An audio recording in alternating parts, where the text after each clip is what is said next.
ನಮಸ್ಕಾರ. ಜಿ ಸಂವಾದಕ್ಕೆ ಸ್ವಾಗತ. ಕಳೆದ 3 ವರ್ಷಗಳಿಂದ ಚರ್ಚೆ ಮಾಡ್ತಿರುವಂಥ ಅದೇ ವಿಚಾರವನ್ನು ನಿಮ್ಮ ಮುಂದೆ ತಂದಿದ್ದೇವೆ. ಆದರೆ ಇವತ್ತು ಕೊಂಚ ಭಿನ್ನ ಅಂತಲೇ ಹೇಳ್ಬೋದು. ಯಾಕಂದರೆ ಸಿಎಂ ಕುರ್ಚಿ ಸೇಫ್.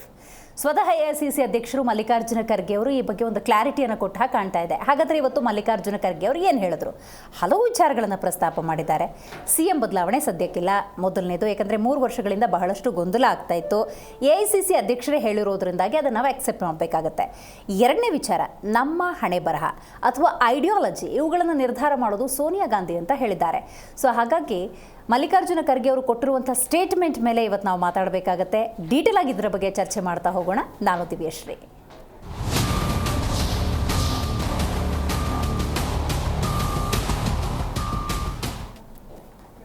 ಸಿಎಂ ಸಿದ್ದರಾಮಯ್ಯನವರು ತಮ್ಮ ಕುರ್ಚಿಗಾಗಿ ಅದನ್ನು ಉಳಿಸ್ಕೊಳ್ಳೇಬೇಕು ಅನ್ನುವಂಥ ನಿಟ್ಟಿನಲ್ಲಿ ಒಂದಷ್ಟು ಪ್ರಯತ್ನಗಳನ್ನು ಮಾಡಿದ್ರು. ಆ ಕುರ್ಚಿಯನ್ನು ಪಡ್ಕೊಳ್ಬೇಕು ಅನ್ನುವಂಥ ನಿಟ್ಟಿನಲ್ಲಿ ಡಿ ಕೆ ಶಿವಕುಮಾರ್ ಅವರು ಸಂಘಟನಾ ಚಿತ್ರ, ಟ್ರಬಲ್ ಶೂಟರ್, ಕನಕಪುರ ಬಂಡೆ, ನಾನು ಮಾಡಿರೋಂತಹ ಪರಿಶ್ರಮಕ್ಕೆ ಒಂದು ಫಲ ಬೇಕು ಅನ್ನುವಂಥ ನಿಟ್ಟಿನಲ್ಲಿ ಅವರೂ ಒಂದಷ್ಟು ಪ್ರಯತ್ನವನ್ನು ಮಾಡಿದರು. ಬಟ್ ಗೊಂದಲವಾಗಿ ಉಳ್ಕೊಂಡಿತ್ತು. ಆದರೆ ಇವತ್ತು ಮಲ್ಲಿಕಾರ್ಜುನ ಖರ್ಗೆ ಅವರು ಕೊಟ್ಟಿರುವಂಥ ಈ ಸ್ಟೇಟ್ಮೆಂಟ್ ಸಂಪೂರ್ಣವಾಗಿ ಗೊಂದಲಗಳನ್ನು ತೆಗೆದುಹಾಕ್ತಾ ಅಥವಾ ಹೊಸ ಗೊಂದಲಗಳನ್ನು ಸೃಷ್ಟಿ ಮಾಡ್ತಾ ಹಿಂಗೆ ನೋಡಬೇಕಾಗಿದೆ. ಆದಷ್ಟು ಬೇಗ ಇರುವಂಥ ಗೊಂದಲವನ್ನು ಬಗೆಹರಿಸ್ತೀವಿ ಅಂತ ಎಐಸಿಸಿ ಅಧ್ಯಕ್ಷರು ಹೇಳಿದ್ದಾರೆ. ರಾಜ್ಯದಲ್ಲಿ ಸಿಎಂ ಇದ್ದಾರೆ, ಹೀಗಾಗಿ ಆ ವಿಚಾರವೇ ಬರೋದಿಲ್ಲ ಅಂತ ನೇರವಾಗಿ ಹೇಳಿದ್ದಾರೆ. ಬಟ್ ಯಾವ ಟೈಮಲ್ಲಿ ಹೇಳಿದ್ದಾರೆ ಇದನ್ನು ನಾವು ನೋಡಬೇಕಾಗತ್ತೆ. ಎಕ್ಸಿಟ್ ಪೋಲ್ ಬಂದ ಸಂದರ್ಭದಲ್ಲಿ ಖರ್ಗೆ ಅವರು ಕೊಟ್ಟಿರುವಂಥ ಸ್ಟೇಟ್ಮೆಂಟ್ ಇದು ಒಂದು. ಎರಡನೇದು, ಸಿಎಂ ಬದಲಾವಣೆ ಸದ್ಯಕ್ಕಿಲ್ಲ. ಹಾಗಾದರೆ ಯಾವಾಗ? ಸದ್ಯಕ್ಕಿಲ್ಲ ಅಂತ ಹೇಳಿದ್ದಾರೆ, ಬಟ್ ಯಾವಾಗ? ಮೂರನೇ ವಿಚಾರ, ನಮ್ಮ ಹಣೆ ಬರಹ, ಐಡಿಯಾಲಜಿ. ಹಣೆ ಬರಹ ಅನ್ನೋದಕ್ಕಿಂತ ಹೆಚ್ಚಾಗಿ ಐಡಿಯಾಲಜಿ, ಅದು ಸೋನಿಯಾ ಗಾಂಧಿಯವರ ನಿರ್ಧಾರ ಅಂತ ಹೇಳಿದ್ದಾರೆ. ಸೊ ಹಾಗಾಗಿ ಒಂದಷ್ಟು ಕುತೂಹಲವನ್ನಂತೂ ಹುಟ್ಟು ಹಾಕಿದೆ. ಬಟ್ ಇದೆಲ್ಲದರ ನಡುವೆ ಡಿ ಕೆ ಶಿವಕುಮಾರ್ ಅವರ ಒಂದು ಶ್ರಮಕ್ಕೆ ಕರ್ನಾಟಕ ಕಾಂಗ್ರೆಸ್ನಲ್ಲಿ ಪ್ರತಿಫಲನೇ ಇಲ್ವಾ ಅನ್ನುವಂಥ ಪ್ರಶ್ನೆ ಉದ್ಭವಿಸುತ್ತೆ. ರೈಟ್, ಹಾಗಾದರೆ ಮಲ್ಲಿಕಾರ್ಜುನ ಖರ್ಗೆ ಅವರು ಏನು ಹೇಳಿದ್ರು, ಡಿ ಕೆ ಶಿವಕುಮಾರ್ ಅವರು ಏನು ಮಾತಾಡಿದ್ದಾರೆ, ಬನ್ನಿ ಒಂದ್ಸಲ ಕೇಳ್ಕೊಂಬರೋಣ.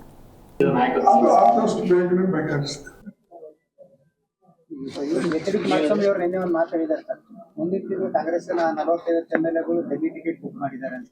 ನನಗೆ ಗೊತ್ತಿಲ್ಲ, ನೀವು ಅವರಿಗೆ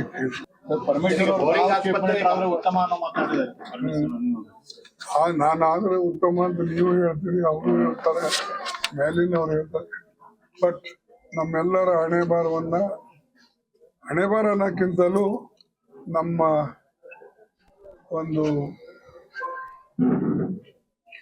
ಐಡಿಯಾಲಜಿ ಪ್ರಕಾರ ಮತ್ತು ನಾವು ಪಕ್ಷದಲ್ಲಿ ಏನು ನಾವು ಇಲ್ಲಿವರೆಗೆ ದುಡ್ಕೊಂಡು ಬಂದಿದ್ದೇವೆ, ನಮ್ಮ ನಿರ್ಣಯಗಳು ಹೆಚ್ಚಾಗಿ ಸೋನಿಯಾ ಗಾಂಧಿ ಅವರು ತೆಗೆದುಕೊಳ್ತಾರೆ. ಬಟ್ ಈಗ ಆ ಪ್ರಶ್ನೆನೇ ಉದ್ಭವಿಸೋದಿಲ್ಲ. ಈಗಾಗಲೇ ಇಲ್ಲಿ ಚೀಫ್ ಮಿನಿಸ್ಟರ್ ಇದ್ದಾರೆ. ಬದಲಾವಣೆ ಆಗತಕ್ಕಂಥ ಮಾರ್ಗದಲ್ಲಿ ಏನಾರ ಸೋನಿಯಾ ಗಾಂಧಿ ಅವರು, ರಾಹುಲ್ ಗಾಂಧಿ ಅವರು ಅಥವಾ ನಾವು ಸೇರಿ ನಿರ್ಣಯ ತೆಗೆದುಕೊಳ್ಳಬೇಕು ಅಂದರೆ ಅದು ಸ್ವಲ್ಪ ಸಮಯ ಹಿಡಿತದೆ. ಅದು ನೋಡೋಣ. ಗೊಂದಲನೇ ನಾನು ಅದನ್ನ ನೀವೇನಿದ್ರು ಖರ್ಗೆ ಸಾಹೇಬ್ರನ್ನೇ ಕೇಳಿ. ಗೊಂದಲನೇ ನಾನು ಅದನ್ನ ನೀವೇನಿದ್ರು ಖರ್ಗೆ ಸಾಹೇಬ್ರನ್ನೇ ಕೇಳಿ. ಗೊಂದಲನೇ ನಾನು ಅದನ್ನ ನೀವೇನಿದ್ರು ಖರ್ಗೆ ಸಾಹೇಬ್ರನ್ನೇ ಕೇಳಿ. ಗೊಂದಲನೇ ನಾನು ಅದನ್ನ ನೀವೇನಿದ್ರು ಖರ್ಗೆ ಸಾಹೇಬ್ರನ್ನೇ ಕೇಳಿ. ಗೊಂದಲನೇ ನಾನು ಅದನ್ನ ನೋಡಿದ್ರಲ್ಲ, ಇದು ಮಲ್ಲಿಕಾರ್ಜುನ ಖರ್ಗೆ ಅವರು ಹಾಗೂ ಡಿ ಕೆ ಶಿವಕುಮಾರ್ ಅವರು ಆಡಿರುವಂತಹ ಮಾತುಗಳು. ಇದರ ಬಗ್ಗೆ ಮಾತಾಡಲಿಕ್ಕೆ ಮೊದಲನೇದಾಗಿ ನಮ್ಮ ಕಾರ್ಯಕ್ರಮದಲ್ಲಿ JDS ವಕ್ತಾರರಾಗಿರುವಂತಹ ನಾಗೇಂದ್ರ ಬಾಬು ಪ್ರಸಾದ್ ಅವರಿದ್ದಾರೆ. ಸರ್ ನಮಸ್ಕಾರ. ಹಾಗೆಯೇ ನಮ್ಮ ಕಾರ್ಯಕ್ರಮದಲ್ಲಿ ಬಿಜೆಪಿ ವಕ್ತಾರರಾಗಿರುವಂತಹ ಯದುಕುಮಾರ್ ಗೌಡ್ರಿದ್ದಾರೆ. ನಮಸ್ಕಾರ. ಕಾಂಗ್ರೆಸ್ ವಕ್ತಾರರಾಗಿರುವಂತಹ ಬಾಲಕೃಷ್ಣ ಯಾದವ್ ಅವರಿದ್ದಾರೆ. ನಮಸ್ಕಾರ. ಬಾಬು ಸರ್, ನೀವು ಹೇಳಬೇಕು, ಇರುವಂಥ ಗೊಂದಲ ಬಗೆಹರಿತಾ ಅಥವಾ ಹೊಸ ಗೊಂದಲಕ್ಕೆ ವೇದಿಕೆ ಆಯಿತಾ ಮಲ್ಲಿಕಾರ್ಜುನ ಖರ್ಗೆ ಅವರ ಸ್ಟೇಟ್ಮೆಂಟ್? ಮೇಡಮ್, ಮೊದಲನೇದಾಗಿ ಸ್ಪಷ್ಟವಾಗಿ ಹೇಳ್ತಾ ಇದ್ದೀನಿ, ಇದು ಅವ್ರ ಪಕ್ಷದ ಆಂತರಿಕ ವಿಚಾರ. ನಮಗೂ ಇದಕ್ಕೂ ಸಂಬಂಧ ಇಲ್ಲ. ನಾವು ಕೇಳ್ತಾ ಇರ್ತಕ್ಕಂಥದ್ದು ಸಾರ್ವಜನಿಕರು ನಿಮಗೆ ಸಂಪೂರ್ಣವಾದಂಥ ಒಂದು ಬೆಂಬಲವನ್ನು ಕೊಟ್ಟು ಸರ್ಕಾರವನ್ನು ನಡೆಸಿ ಅಂತಕ್ಕಂಥದ್ದು ಮಾಡೋಂಥ ಸಂದರ್ಭದಲ್ಲಿ ಸರಿಸುಮಾರು 1 ವರ್ಷದಿಂದ ಕೂಡ 2.5 ವರ್ಷಗಳ ಕಾಲ ನಮಗೆ 2 ವರ್ಷಗಳ ಕಾಲಗಳ ಅವರಿಗೆ ಅಂತಕ್ಕಂಥ ಏನು ಅಗ್ರಿಮೆಂಟ್ ಆಗಿದೆ, ಅಗ್ರಿಮೆಂಟ್ ಪ್ರಕಾರ ನಾವು ಮಾಡ್ಕೋತೀವಿ. ಆ ಅಗ್ರಿಮೆಂಟ್ ಬಗ್ಗೆನೂ ನಮಗೆ ಗೊತ್ತಿಲ್ಲ. ಇವ್ರು ಏನು ಅಗ್ರಿಮೆಂಟ್ ಮಾಡ್ಕೊಂಡಿದ್ದಾರೋ ಗೊತ್ತಿಲ್ಲ. ಮತ್ತು ಇವರು ಶುರು ಮಾಡಿದ್ರು, ಅಲ್ಲಿಂದ ದಿನ ಬೆಳಗಾದರೆ ನಾವು ಆ ಬಣ, ನಾವು ಈ ಬಣ, ನನ್ನ ಹತ್ರ 30 ಜನ ಇದ್ದಾರೆ, ನಮ್ಮ ಹತ್ರ 40 ಜನ ಇದ್ದಾರೆ, ನಾವು ಈ ಸಮಾಜದವರು, ನಾವು ಆ ಸಮಾಜದವರು. ನಾವು ಹೇಳ್ತಾ ಇರ್ತಕ್ಕಂಥದ್ದು ನಮಗೆ ಅಭಿವೃದ್ಧಿ ಬಗ್ಗೆ ನಾವು ಮಾತಾಡ್ತಾ ಇದ್ದೀವಿ ಅಷ್ಟೇನೆ. ನಿಮ್ಮ ಒಳಜಗಳ, ನಿಮ್ಮ ಇಂಟರ್ನಲ್ ಸಮಸ್ಯೆಗಳಿಂದ ರಾಜ್ಯದ ಅಭಿವೃದ್ಧಿ ಬಗ್ಗೆ ಕುಂಠಿತ ಆಗ್ತಾ ಇದೆ ಅಂತಕ್ಕಂಥದ್ದು ನಮ್ಮ ವಾದ. ಮತ್ತೆ ಅದು ಒಂದು ಕಡೆ ಸೈಡ್ಗಿಟ್ರೆ, ಇವತ್ತು ಇವರು ಕೊಟ್ಟಂತ ಭರವಸೆಗಳು, ಇವರು ಕೊಟ್ಟಂತ ಯಾವ ಉಚಿತಗಳ ವಿಷಯಕ್ಕಿಂತನೂ ಹೆಚ್ಚು ಕಾಲಹರಣ ಮಾಡ್ತಾ ಇರ್ತಕ್ಕಂಥದ್ದು 1 ವರ್ಷದಿಂದ ಕೂಡ ಕುರ್ಚಿ ವಿಚಾರದಲ್ಲಿ. ಈ ಕುರ್ಚಿ ವಿಚಾರದಲ್ಲಿ ಕಾಲಹರಣ ಮಾಡ್ತಾ ಇರ್ತಕ್ಕಂಥ ಸಂದರ್ಭದಲ್ಲಿ ರಾಜ್ಯದ ಅಭಿವೃದ್ಧಿ ಕೆಲಸಗಳು ಸಾಕಷ್ಟು ಕುಂಠಿತ ಆಗಿದೆ ಅಂತಕ್ಕಂಥದಕ್ಕೆ ಅನೇಕ ಉದಾಹರಣೆಗಳಿದೆ. ನಿನ್ನೆ ನಡೆದಿರ್ತಕ್ಕಂಥದ್ದು ಕೂಡ ಉದಾಹರಣೆನೇ. ಯಾವ ಉಚಿತಗಳು ಹೇಳ್ಕೊಂಡು ಇವರು ಇವತ್ತು ಸರ್ಕಾರವನ್ನು ನಡೆಸ್ತಾ ಇದ್ದಾರೆ. ಶಾಶ್ವತ ಯೋಜನೆಗಳ ಬಗ್ಗೆ ಯೋಚನೆ ಮಾಡಿ ಅಂತಕ್ಕಂಥದ್ದು 108 ಬಾರಿ ನಾವು ಹೇಳಿದ್ದೀವಿ. ಆದರೂ ಕೂಡ ಇವರು ಅದರ ಬಗ್ಗೆ ಗಮನ ಕೊಟ್ಟಿಲ್ಲ ಅಂತಕ್ಕಂಥ ನಿನ್ನೆ ನಡೆದಿರ್ತಕ್ಕಂಥ ಉದಾಹರಣೆ ಅರ್ಧ ಗಂಟೆ ಬೆಂಗಳೂರು ಬಂದಿರುವಂಥ ಮಳೆ ಬಗ್ಗೆ. ಈ ರೀತಿ ಅನೇಕ ವಿಚಾರಗಳು ಇರ್ತಕ್ಕಂಥ ಸಂದರ್ಭದಲ್ಲಿ ಸರಿಸುಮಾರು ಈ ಕಾಂಟ್ರಾಕ್ಟರ್ಗಳಿಗೆ 39,000 ಕೋಟಿ ಇನ್ನು ಇವತ್ತಿನವರೆಗೂ ಕೊಟ್ಟಿಲ್ಲ. ಕಾಮಗಾರಿಗಳು ನಡೀತಾ ಇಲ್ಲ, ಕಳಪೆ ಕಾಮಗಾರಿಗಳು ನಡೀತಾ ಇದೆ, ಪರ್ಸೆಂಟೇಜ್ ಜಾಸ್ತಿ ಇದೆ. ಯಾವ ಶಾಸಕರು ಕೂಡ ಅವ್ರವ್ರ ಕ್ಷೇತ್ರಗಳ ಬಗ್ಗೆ ಗಮನ ಕೊಡ್ತಾ ಇಲ್ಲ, ಬರೀ ಈ ಒಂದು ಕುರ್ಚಿ ವಿಚಾರದಲ್ಲಿ. ಇನ್ನೆಲ್ಲದಕ್ಕಿಂತ ಮುಖ್ಯವಾಗಿ ನಮ್ಗೆ ಅನುದಾನ ಸಿಗ್ತಾ ಇಲ್ಲ, ಅಭಿವೃದ್ಧಿ ಆಗ್ತಾ ಇಲ್ಲ ಅಂತಕ್ಕಂಥದ್ದು ಸ್ವಪಕ್ಷದಲ್ಲೇ ಹೇಳಿದ್ದಾರೆ. ಈ ರೀತಿಯಾದ ನಾವು ಮುಂದಿನ ದಿನಗಳ ಚುನಾವಣೆ ನಿಲ್ಲಕ್ಕಾಗೋದಿಲ್ಲ, ಕೆಲವು ಸಮಾಜಗಳಿಗೆ ಅನ್ಯಾಯ ಆಗ್ತಾ ಇದೆ, ಎಲ್ಲ ಅವರೇ ಹೇಳ್ತಾ ಇದ್ದಾರೆ. ಆದರೆ ಜನಗಳಿಗೆ ಗೂಬೆ ಕೂರಿಸ್ತಿದ್ದಾರೆ ಅಂತಕ್ಕಂಥ ವಿಚಾರ ಏನಪ್ಪ ಅಂತಂದ್ರೆ, ಕಾಲಹರಣ ಮಾಡೋದಕ್ಕೆ ಇವರು ಮಾಡ್ತಾ ಇರ್ತಕ್ಕಂಥ ಅತಿ ದೊಡ್ಡ ಪ್ರಯತ್ನ. ಕಾಲಹರಣ? ಹೌದು. ಇವ್ರ ಹತ್ರ ಫಂಡ್ಸ್ ಇಲ್ಲ, ಉಚಿತಗಳಿಗೋಸ್ಕರ 53,000 ಕೋಟಿ ಏನು ಕೊಡ್ತಾ ಇದ್ದಾರೆ, ಬೇರೆ ಬೇರೆ ಶಾಶ್ವತ ಯೋಜನೆಗಳಿಗೆ ಇವ್ರ ಹತ್ರ ಫಂಡ್ಸ್ ಇಲ್ಲ. ನಾವೆಲ್ಲ ಈ ಮಾತು ಹೇಳಿರೋದು, ಅವ್ರ ವರಿಷ್ಠಗಳಾಗಿರ್ತಕ್ಕಂಥ ಅನೇಕ ಜನ ಹಿರಿಯ ಮುಖಂಡರುಗಳು ಹೇಳಿದ್ದಾರೆ, ಅವರೇ ಒಪ್ಕೊಂಡಿದ್ದಾರೆ. ಉಚಿತಗಳಿಂದ ಇವತ್ತು ರಾಜ್ಯದಲ್ಲಿ ನಾವು ಸಂಕಷ್ಟಕ್ಕೀಡಾಗಿದ್ದೀವಿ, ನಮ್ಮ ಶಾಶ್ವತ ಯೋಜನೆಗಳಿಗೆ ಅನುದಾನ ಸಿಗ್ತಾ ಇಲ್ಲ ಅಂತಕ್ಕಂಥದ್ದು ನಾನು ಹೇಳಿಲ್ಲ. ಯಾಕೆಂತ ನಾನು ವಿರೋಧ ಪಕ್ಷದಲ್ಲಿ ನಾವಿದ್ದೀವಿ, ಅದೀಗ ಆಡಳಿತ ಪಕ್ಷದಲ್ಲಿ ಇರ್ತಕ್ಕಂಥವ್ರು ಅವರೇ ಹೇಳಿದ್ದಾರೆ. ಕೇವಲ ಉಚಿತಗಳಿಂದ ಇವತ್ತು ನಮ್ಗೆ ಸಮಸ್ಯೆ ಆಗ್ತಾ ಇದೆ ಅಂತಕ್ಕಂಥದ್ದನ್ನ ಇವನ್ನೆಲ್ಲ ತಳ್ಕೋಬೇಕು ಅಂತ ಯಾಕೆ ಈ ಮಾತನ್ನು ಹೇಳಿದೆ ಅಂತಂದ್ರೆ, ನೋಡಿ ಮೇಡಮ್, ತಾವು ಕೂಡ ಇದಕ್ಕೆ ಒಪ್ಕೋಬೇಕಾಗುತ್ತೆ. ಇವರೇ ಮುಹೂರ್ತಗಳು ಫಿಕ್ಸ್ ಮಾಡಿದ್ದು 1 ವರ್ಷದಿಂದ ದಿನ ಬೆಳಗಾದ್ರೆ ನಾಳೆ, ನಾಡದ್ದು 15, 1, 10 ಅಮಾವಾಸ್ಯೆ, ಹುಣ್ಣಿಮೆ, ದಸರಾ, ಇದು ದೀಪಾವಳಿ, ಪ್ರತಿಯೊಂದು ಹೇಳಿದ್ರು.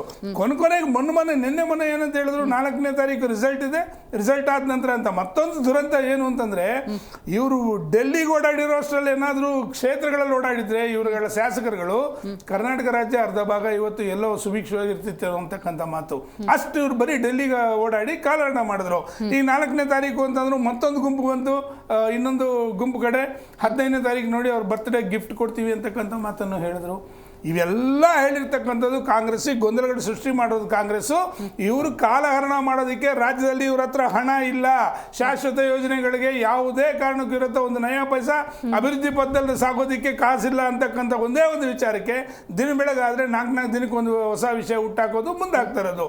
ಇಂಥ ಒಂದು ಸಂದರ್ಭದಲ್ಲಿ ದಿನ ಬೆಳಗಾಡದೆ ಹೇಳ್ತಾ ಇದ್ರು.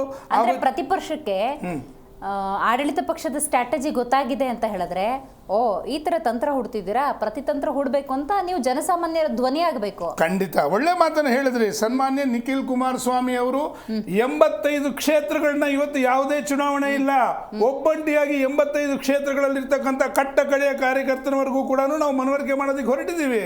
ನಾವು ಆಲೇ ದೊಡ್ಡ ದೊಡ್ಡ ಸಮಾವೇಶಗಳು ಮಾಡ್ತಾ ಇದ್ದೀವಿ. ಯಾಕೆಂತಂದ್ರೆ ಜನಗಳಿಗೆ ಇವರ ಆಡಳಿತದ ಬಗ್ಗೆ ತಿಳುವಳಿಕೆ ಕೊಡ್ತಾ ಇದ್ದೀವಿ. ಇನ್ನೂ ಒಂದು ಮೇಡಮ್, ಪದೇ ಒಂದು ಮಾತು ನೀವು ಒಪ್ಕೋಬೇಕಾಗತ್ತೆ. ಇವರು ಏನು ಹೇಳ್ತಾರೆ, ಯಾವೊಬ್ಬರನ್ನ ಕೇಳಿದ್ರು ಕೂಡ ನಮ್ಮ ವರಿಷ್ಠರದೇ ಅಂತಿಮ ತೀರ್ಮಾನ ಅಂತಕ್ಕಂಥ ಮಾತನ್ನು ಹೇಳ್ತಾರೆ. ನಾವು ಬೇಡ ಅಂದವಾ, ಆಯ್ತು 1 ನಿಮಿಷದಲ್ಲಿ ಹೇಳ್ಬಿಡಿ, ಮಾಡ್ತೀವಿ, ಮಾಡಲ್ಲ ಅಂತಕ್ಕಂಥದ್ದು. ಯಾಕೆ ನೀವು ಅಂತಿಮ ತೀರ್ಮಾನ ಆಗೋದಾದ್ರೆ 1,000 ಸತಿ ನೀವ್ಯಾಕೆ ಸ್ಟೇಟ್ಮೆಂಟ್ಗಳು ವೇದಿಕೆಗಳ ಮುಂದೆ ಬಂದು ಕೊಡ್ತಾ ಇದ್ದೀರಿ? ಹಾಗಾದ್ರೆ ನಿಮ್ಗೆಲ್ಲರಿಗೂ ಗೊತ್ತಿದೆಯಲ್ಲ ಅಂತಿಮ ತೀರ್ಮಾನ ಅಂತಕ್ಕಂಥದ್ದು. ಒಂದು ಬಣದವ್ರು ಹೇಳ್ತಾರೆ, ಏನಂತ ಹೇಳ್ತಾರೆ, ಸಿದ್ದರಾಮಯ್ಯ ಅವರು ಹೈಕಮಾಂಡ್ ಹೂ ಅಂದ್ರೆ ಅವರು ನಾಳೆ ರಾಜೀನಾಮೆ ಕೊಡಕ್ಕೂ ರೆಡಿ, ಮುಂದುವರಿಯಕ್ಕೂ ರೆಡಿ ಅಂತಾರೆ. ಅವ್ರದೇ ಬಣದವ್ರು ಹೇಳ್ತಾರೆ, ಯಾರು ಹೇಳಿದ್ದು ಅವ್ರನ್ನ ತೆಗಿತಾರೆ ಅಂತೇಳಿ ಯಾವುದೇ ಕಾರಣಕ್ಕಿಲ್ಲ ಅಂತಾರೆ. ಅವ್ರ ಮಗ ಹೇಳ್ತಾರೆ ಖರ್ಗೆ ಅವ್ರನ್ನ ಯಾವುದೇ ಕಾರಣಕ್ಕೂ ನಮ್ಮ ತಂದೆ 5 ವರ್ಷಗಳ ಕಾಲ ಅಂದಾಗ ಖರ್ಗೆ ಅವ್ರು ಯಾವ ರೀತಿ CM ಆಗ್ತಾರೆ ಅಂತಾರೆ. ಇನ್ನೊಂದು ಬಣದವ್ರು ಹೇಳ್ತಾರೆ 2.5 ವರ್ಷ ಕೆಲವು ವಿಚಾರಗಳನ್ನ ಹಂಗೆ ಸ್ಟಾಪ್ ಮಾಡಿ ನಾವು ಬಂದ ಮೇಲೆ ಮಾಡ್ತೀವಿ ಅಂತಕ್ಕಂಥ GB ಎಲೆಕ್ಷನ್ ನಡಿಬೇಕಿತ್ತು, ಯಾಕೆ ಸ್ಟಾಪ್ ಮಾಡಿದ್ರೆ? ಹಾಗಾದ್ರೆ ಇಂಥ ಅನೇಕ ವಿಚಾರಗಳು ಇವರೆಲ್ಲ ಮಾಡ್ತಾ ಇರ್ತಕ್ಕಂಥದಕ್ಕೆ ಒಂದೇ ಒಂದು ಕಾರಣ, ಇವರು ಕಾಲಹರಣ ಮಾಡ್ತಾ ಇರ್ತಕ್ಕಂಥದ್ದು ನಿಜ. ಇವರಲ್ಲಿ ಫಂಡ್ಸ್ ಇಲ್ಲ. ಈ ಉಚಿತಗಳು ಅನ್ಕೊಂಡು ಈ ರಾಜ್ಯದ ಜನತೆಯನ್ನು ತಪ್ಪುದಾರಿಗೆ ಇಡಿಸೋದಕ್ಕೆ ಇವರು ಮಾಡ್ತಾ ಇರ್ತಕ್ಕಂಥ ಕಾಲಹರಣ ಅಂತಕ್ಕಂಥದ್ದು ಸ್ಪಷ್ಟವಾಗಿ ಹೇಳಕ್ಕೆ ಇಚ್ಛೆ ಪಡ್ತೀನಿ. ಓಕೆ, ಬಾಲಕೃಷ್ಣ ಅವರೇ ನೀವು ಹೇಳಿ. ಬಾಬು ಸರ್ ಹೇಳ್ದಂಗೆ ಡೈವರ್ಟಿಂಗ್ ಪಾಲಿಟಿಕ್ಸ್ ಅನ್ನೋದು ಅವರ ಆರೋಪ. ಆದರೆ ಮಲ್ಲಿಕಾರ್ಜುನ ಖರ್ಗೆ ಅವರ ಸ್ಟೇಟ್ಮೆಂಟಿಂದ ಗೊಂದಲ ಬಗೆಹರಿತಾ, ಅಥವಾ ಈ ಗೊಂದಲವನ್ನು ಬಗೆಹರಿಸಬೇಕಾದಂತಹ ಸೋನಿಯಾ ಗಾಂಧಿ ಅವರು ಫೈನಲ್ ಡಿಸಿಷನ್ನ ಕೊಟ್ಟಿಲ್ಲ ಅಂತ ಅರ್ಥ ಮಾಡ್ಕೋಬೇಕಾ? ನೋಡಿ, ತಾವೇನು ಹೇಳಿದ್ರಿ ಪ್ರಶ್ನೆ, ಗೊಂದಲ ಬಗೆಹರಿತ ಅಥವಾ ಸೋನಿಯಾ ಗಾಂಧಿಯವರ ಅಂತೇಳಿ. ನಿಮ್ಮ ಪ್ರಶ್ನೆಯಲ್ಲೇ ಉತ್ತರ ಇದೆ. ಯಾವುದೇ ಕಾರಣಕ್ಕೂ ಈ ಒಂದು ಏನು ಕುರ್ಚಿ ಜಗ್ಗಾಟ, ಕುರ್ಚಿ ಕದನ, ಪವರ್ ಶೇರಿಂಗು, ಇದ್ಯಾವುದೂ ಕೂಡ ನಾವು ಇದನ್ನು ಆರಂಭದಿಂದನೂ ಕೂಡ ನಾವು ಹೇಳಿರ್ತಕ್ಕಂಥದ್ದಲ್ಲ, ನಾವು ಸೃಷ್ಟಿಯಲ್ಲ. ಇದು ಕೇವಲ ಬೇರೆ ವಿರೋಧ ಪಕ್ಷಗಳ ಸೃಷ್ಟಿಯಾಗಿದೆ. ಒಂದು. ಎರಡನೇದು ಯಾಕೆ ಅಂತೇಳಿದ್ರೆ, ಈಗೇನು ಹೇಳಿದ್ರಲ್ಲ ಅವರೇನೆ, ಏನು JDS ವಕ್ತಾರರು, ನಾವು ನಮ್ಮ ರಾಜ್ಯವನ್ನು, ರಾಜ್ಯದ ಜನರಿಗೆ ನಾವೇನು ಭರವಸೆಗಳು ಕೊಟ್ಟಿದ್ವಿ, ಸೊ ಅದನ್ನು ನಾವು ಚುನಾವಣೆಯಲ್ಲಿ ಗೆದ್ದ ನಂತರ ಇಮ್ಮಿಡಿಯೇಟಾಗಿ ಆ ಯೋಜನೆಗಳು ಕೊಟ್ಟು ಇಡೀ ವಿಶ್ವಕ್ಕೆ ಮಾದರಿಯಾಗಂತಹ ರಾಜ್ಯದಲ್ಲಿ ಇವತ್ತು ಇಡೀ ಭಾರತ ದೇಶದಲ್ಲೇ ಪ್ರಪ್ರಥಮ ಬಾರಿಗೆ ಇಂಥ ಒಂದು ಯೋಜನೆಗಳನ್ನು ಕೊಟ್ಟು ಇವತ್ತು ರಾಜ್ಯದ ಜನ ಸುಭಿಕ್ಷವಾಗಿ ಇದ್ದಾರೆ. ಜೊತೆಗೆ ಇವತ್ತು ಹೌದು, ಒಂದು ನಿಮಿಷ ಮೇಡಮ್, ಒಂದು ನಿಮಿಷ. ಇವತ್ತು ಎಲ್ಲ ಯೋಜನೆಗಳು ಅದರ ಇಂಪ್ಯಾಕ್ಟ್ ತಟ್ಟಿ ಇವತ್ತು ರಾಷ್ಟ್ರೀಯ ಮಟ್ಟದಲ್ಲೂ ಕೂಡ ನಮ್ಮ ರಾಜ್ಯ ಸರ್ಕಾರ ಇವತ್ತು ಒಳ್ಳೆ ಅಭಿವೃದ್ಧಿ ಕೆಲಸಗಳನ್ನು ಮಾಡಿದೆ ಅಂತೇಳಿ ಜನಮೆಚ್ಚುಗೆಯನ್ನು ಗಳಿಸಿದೆ. ಸೊ ಜನಮೆಚ್ಚುಗೆಯನ್ನು ಗಳಿಸಿದ್ದಲ್ಲದೆ ಈ ರಾಷ್ಟ್ರದ ಏನು ಕಲೆಕ್ಷನ್ ಇದೆ GST, ಸೊ ಅದ್ರ ಇಂಪ್ಯಾಕ್ಟೇ ಅದು. ನಾವು ಇವತ್ತು 2ನೇ ಸ್ಥಾನದಲ್ಲಿದ್ದೀವಿ. ಮಹಾರಾಷ್ಟ್ರ ಬಿಟ್ಟರೆ ನಾವೇ 2ನೇ ಸ್ಥಾನದಲ್ಲಿರೋದು. ಸೊ ಇಂಥ ಒಂದು ಅಭಿವೃದ್ಧಿ ಸರ್ಕಾರವನ್ನು ಇವ್ರು ನಡೆಸ್ತಿದ್ದಾರೆ ಅನ್ನುವ ಕಾರಣಕ್ಕೋಸ್ಕರ ತಾವೇನು ಹೇಳಿದ್ರಲ್ಲ, ಆ ಡೈವರ್ಷನ್, ಈ ಅಭಿವೃದ್ಧಿ ಮೆಸೇಜು ಇಡೀ ರಾಷ್ಟ್ರಕ್ಕೆ ಹೋಗ್ತದೆ ಅನ್ನೋ ಒಂದು ದುರಾಲೋಚನೆಯಿಂದ ವಿರೋಧ ಪಕ್ಷಗಳು ಈ ರೀತಿಯ ನಮ್ಮ ಕುರ್ಚಿ ಕದನವನ್ನು ಒಂದು ಅಸ್ತ್ರವಾಗಿ ಬಳಸಿ ಉದ್ಭವ ಮಾಡಿರ್ತಕ್ಕಂಥದ್ದು ಒಂದು. ಸಮಸ್ಯೆ ಸಣ್ಣದಾಗಿತ್ತು, ಒಂದು ನಿಮಿಷ. ಮೂರನೇದಾಗಿ ತಾವು ನೋಡಿ, ನಾವು ಆರಂಭದಿಂದಲೂ ಕೂಡ ಇದನ್ನೇ ಹೇಳಿರ್ತಕ್ಕಂಥದ್ದು. ಎರಡನೇದಾಗಿ ಇವತ್ತು ಅದೇ ವಿಚಾರದಲ್ಲಿ ಹೇಳಬೇಕು ಅಂತ ಹೇಳಿದ್ರೆ, ಒಂದೊಂದು ಪಕ್ಷಕ್ಕೂ ಒಂದೊಂದು ರೀತಿಯ ಸಿದ್ಧಾಂತಗಳಿರ್ತದೆ, ಐಡಿಯಾಲಜಿ ಇರ್ತದೆ. ನಾನು ಅದನ್ನು ಹೇಳಲ್ಲ. ಇವತ್ತು BJP ಅವರು ಅವ್ರದ್ದೇ ಐಡಿಯಾಲಜಿ ಬೇರೆ ಇದೆ, ಅವ್ರದ್ದೇ ಐಡಿಯಾಲಜಿ, ಇಟ್ಸ್ ಓಕೆ. ಅವ್ರವ್ರ ಪಕ್ಷದ ಒಂದು ನೀತಿ ನಿಯಮ, ಸಂವಿಧಾನ ಇರ್ತದೆ. ನಮ್ಮ ಸಂವಿಧಾನದಲ್ಲಿ, ಕಾಂಗ್ರೆಸ್ ಸಂವಿಧಾನದಲ್ಲಿ, ಇತಿಹಾಸದಲ್ಲಿ ಯಾವತ್ತೂ ಕೂಡ ಚುನಾವಣೆಗಳು ಬಂದಾಗ ನಾವು ಇಂಥವ್ರನ್ನ ಮುಖ್ಯಮಂತ್ರಿ ಅಂತ ಅನೌನ್ಸ್ ಮಾಡಲ್ಲ, ನಾವು ಇಂಥವ್ರನ್ನ ಪ್ರೈಮ್ ಮಿನಿಸ್ಟರ್ ಅಂತ ಅನೌನ್ಸ್ ಮಾಡಲ್ಲ. ಎಲ್ಲಿ ಮಾಡಿದ್ವಿ ಹೇಳಿ ನೋಡೋಣ? ಫ್ಯಾಕ್ಟ್ ಮಾಡಿಲ್ಲ. ಸೊ ಅದೇ ರೀತಿಯಾಗಿ ನಾವು ಯಾರಿಗಾದರೂ ಅಧಿಕಾರಗಳು ಕೊಡಬೇಕು ಅಂತ ಹೇಳಿದ್ರೆ, ನಾವು ಬೇರೆ ಪಕ್ಷಗಳು ಏನು ಒಂದು ರಾಜ್ಯದಲ್ಲಿ, ಉದಾಹರಣೆ ತಮಗೆ ಗೊತ್ತೇ ಇದೆ, ಏನು ನಮ್ಮ ಸಮ್ಮಿಶ್ರ ಸರ್ಕಾರ ನಡೆಯುವಂಥ ಸಂದರ್ಭದಲ್ಲಿ ಸನ್ಮಾನ್ಯ HD ಕುಮಾರಸ್ವಾಮಿ ಅವರು, ಯಡಿಯೂರಪ್ಪನವರು ಮಧ್ಯೆ ಒಪ್ಪಂದ ಆಗುತ್ತೆ. ಅದು ಯಾವ ಲೆವೆಲ್ಗೆ ಹೋಗುತ್ತೆ ಅಂದರೆ ಅಗ್ರಿಮೆಂಟ್ ಅಂತಕ್ಕಂಥದ್ದು ಈ ರಾಜ್ಯದ ಜನತೆ ಅಪಹಾಸ್ಯಕ್ಕೆ ಈಡಾದರು ರಾಜ್ಯದ ಜನತೆ ಮುಂದೆ. ಆ ಅಗ್ರಿಮೆಂಟ್ ಥರ ಹೋಯ್ತು. ನಾವೇನು ಆ ರೀತಿಯ ಅಗ್ರಿಮೆಂಟ್ ಆಗಿದೆ ಅಂತ ನಾವು ಎಲ್ಲೂ ಕೂಡ ನಮ್ಮ ಪಕ್ಷದ ಒಂದು ನಾವು ಸ್ಟೇಟ್ಮೆಂಟ್ಗಳಲ್ಲೂ ಹೇಳಿಲ್ಲ. ನಮ್ಮ ಪಕ್ಷದ ಅಲ್ಲ ಮೇಡಮ್, ಯಾವುದೇ ಆಗಲಿ ಇವತ್ತು, ಯಾಕಂದರೆ ನಾವು ಚರ್ಚೆ ಮಾಡೋಂಥ ಸಂದರ್ಭದಲ್ಲಿ ಇವತ್ತು ಜನ ಪ್ರಬುದ್ಧರು ಇರ್ತಾರೆ. ಸೊ ಇದನ್ನೆಲ್ಲ ನೋಡ್ತಾ ಇರೋದ್ರಿಂದ ನಾವು ಪ್ರಬುದ್ಧ ಸ್ಟೇಟ್ಮೆಂಟ್ಸನ್ನು, ಪ್ರಬುದ್ಧ ಚರ್ಚೆಯನ್ನು ಕೂಡ ಇಲ್ಲಿ ಮಾಡಬೇಕಾಗುತ್ತೆ ಆ ಒಂದು ನಿಟ್ಟಿನಲ್ಲಿ. ಸೊ ನಮ್ಮಲ್ಲಿ ಅದನ್ನು, ಹಾಗಾಗಿ ನಾವು ಆ ರೀತಿಯ ಒಂದು ಪ್ರಸ್ತಾವಗಳು ಕೂಡ ನಾವು ಯಾವುದಿಲ್ಲ. ಆದರೆ ನಮ್ಮ ಎಲ್ಲ ಏನು ಶಾಸಕರು ಹೇಳಿದ್ರಲ್ಲ, ಏನಂತ ಅವರಲ್ಲಿ ಈ ಏನು ಡಿವೈಡ್ ಇದೆ, ಈ ಥರ ಎಲ್ಲ ಹುಟ್ಟಿಸ್ತಾರೆ, ಗುಂಪಿದೆ ಅಂತೇಳಿ. ನೋಡಿ, ಇದು ಯಾಕೆ ಅಂತ ಹೇಳಿದ್ರೆ, ಈಗ ಕೆಲವೊಬ್ಬರು ಶಾಸಕರು ಸಹಜವಾಗಿ ಅವರು 2 ಲಕ್ಷ ಜನಕ್ಕೆ ಆಯ್ಕೆ ಆಗಿರ್ತಾರೆ. ಒಬ್ಬ ರಾಜ್ಯದ ಮುಖ್ಯಮಂತ್ರಿ, ಅವರ ಒಬ್ಬ ನಾಯಕರು ಆಗಬೇಕು ಅಂತ ಬಯಸೋದು ತಪ್ಪಲ್ಲ. ಸೊ ಅದನ್ನ ಏನಂತಾರೆ ಅಂತಂದ್ರೆ ರೆಪ್ರೆಸೆಂಟೇಷನ್ ಅಂತಾರೆ. ಅಂದ್ರೆ ಹೈಕಮಾಂಡ್ ಮುಂದೆ ತನ್ನ ಒಂದು ಆರ್ಗ್ಯುಮೆಂಟ್ ಅನ್ನು ಹೇಳಕ್ ಅಷ್ಟೇ ಅವ್ರಿಗೆ ಅವಕಾಶ. ಆದರೆ ಅದಕ್ಕೆ ಹೈಕಮಾಂಡ್ ಅಂತಿಮವಾಗಿ ತೀರ್ಮಾನ ಮಾಡುತ್ತಂತ ಅವತ್ತು ಹೇಳಿದ್ವಿ, ಇವತ್ತು ಹೇಳ್ತೀವಿ, ಮುಂದೆ ಹೇಳ್ತೀವಿ. ಒಂದು ಅಮೃತಗಳಿಗಂತೂ ಇನ್ನು ಕೂಡ ಬಂದಿಲ್ಲ. ನೋಡೋಣ ತಡ್ರಿ, ಮಾತಾಡ್ತೀನಿ ನಾನೇನು. ಯದುಕುಮಾರ್ ಗೌಡ್ರೆ, ನಾವು ಪತ್ರಿಕಾ ರಂಗದಲ್ಲಿ what, when, where, why, who, how ಅಂತ ನೋಡ್ತೀವಿ. 5W1H ಅಂತ ಕರಿತೀವಿ.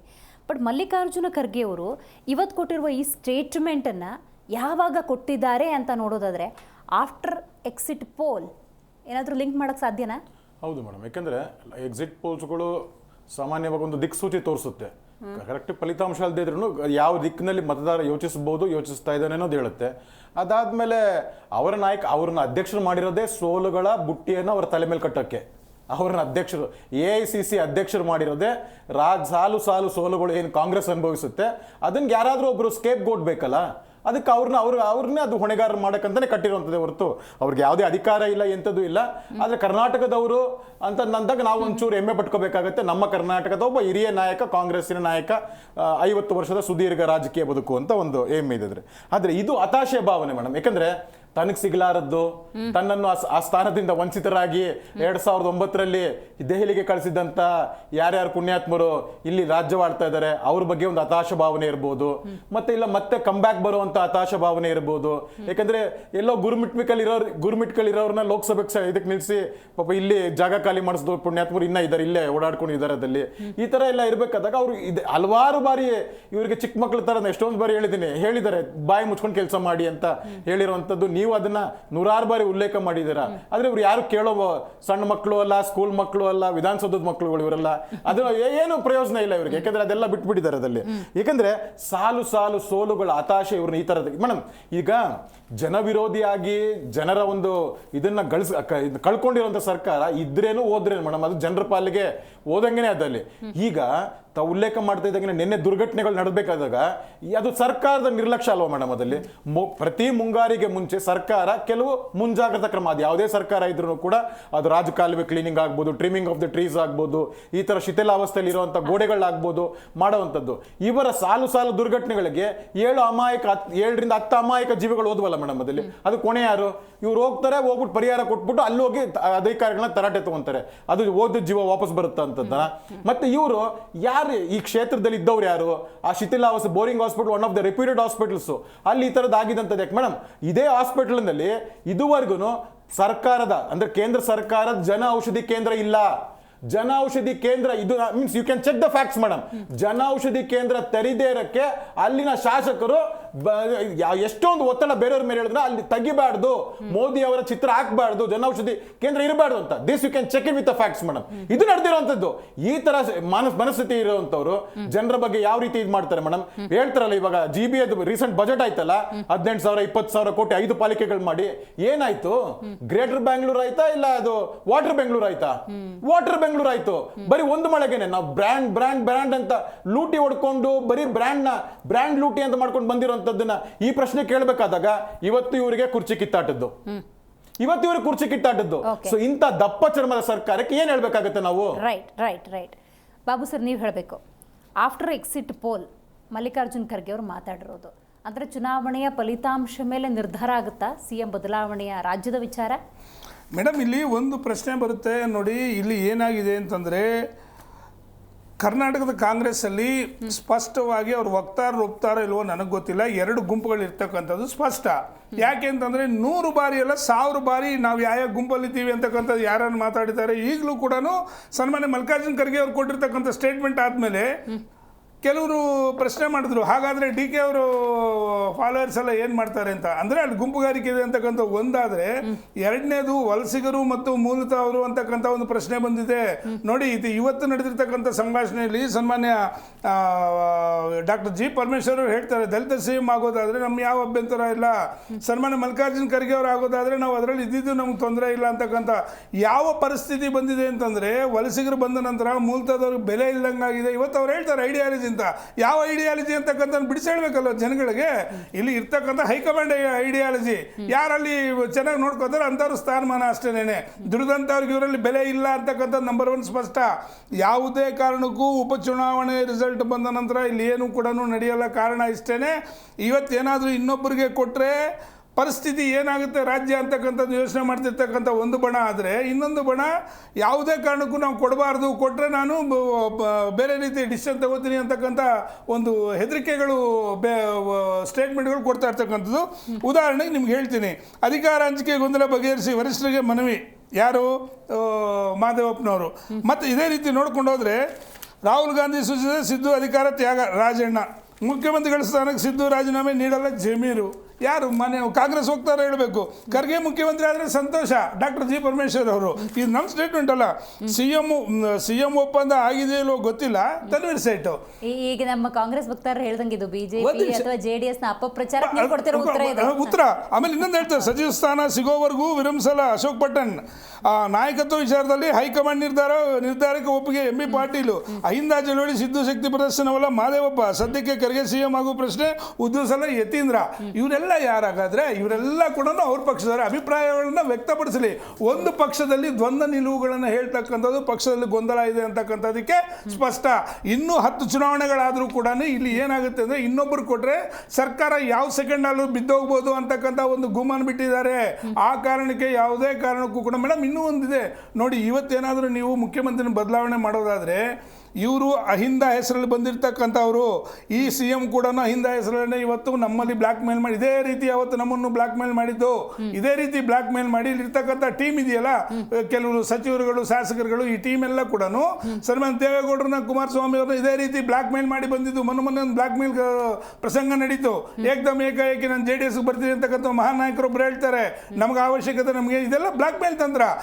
ಇನ್ನೊಬ್ರು ಈಗ ನಿನ್ನೆ ಮೊನ್ನೆ ಮಾದೇವಪ್ಪನವ್ರು ಹೇಳ್ತಿಲ್ವಾ, ಅಹಿಂದ ಸಮಾವೇಶ ಮಾಡ್ತೀವಿ ಅಂತ, ಇದೆಲ್ಲ ಕೂಡ ಬ್ಲಾಕ್ ಮೇಲ್. ಅಂದರೆ ಅಹಿಂದ ಓಟ್ಗಳು ನಮ್ಮನ್ನೇನ ತೆಗೆಯೋದಾದ್ರೆ ಅಹಿಂದ ಓಟ್ಗಳು ಹೋಗುತ್ತೆ ಅಂತಕ್ಕಂಥದ್ದು ಒಂದು.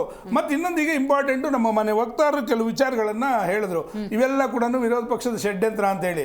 ನಿಮ್ಮಲ್ಲಿರ್ತಕ್ಕಂಥ 136 ಜನ ಶಾಸಕರುಗಳು ಕೂಡ ಹೇಳಿಕೆ ಕೊಟ್ಟಿದ್ದಾರೆ. ಅವರೇ ಕಾಂಗ್ರೆಸ್ ಅವರು, ಸ್ವಾಮಿ ದಯವಿಟ್ಟು ಅವ್ರು ಮತ್ತೆ BJP ಅವರು JDS ಅವರು ಅನ್ಬೇಡಿ, ಯಾಕಂದ್ರೆ ಸ್ಟೇಟ್ಮೆಂಟ್ ಕೊಟ್ಟಿರೋದು ನಮ್ಮವರಲ್ಲ ಅವರು.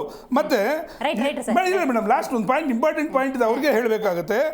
ಅವರು ಉಚಿತಗಳ ಬಗ್ಗೆ ಹೇಳ್ತಾ ಇದ್ರು. ಇವತ್ತು ಸಾರಿಗೆ ವಿಷಯದಲ್ಲಿ ಏನಾಗಿದೆ, ಯಾಕೆ ಅವರು ಇದು ಮಾಡ್ತಾ ಇದ್ದಾರೆ, ಸ್ಟ್ರೈಕ್ ಮಾಡ್ತಾ ಇದ್ದಾರೆ ಅಂತಕ್ಕಂಥ ಒಂದು ಹೇಳಬೇಕು.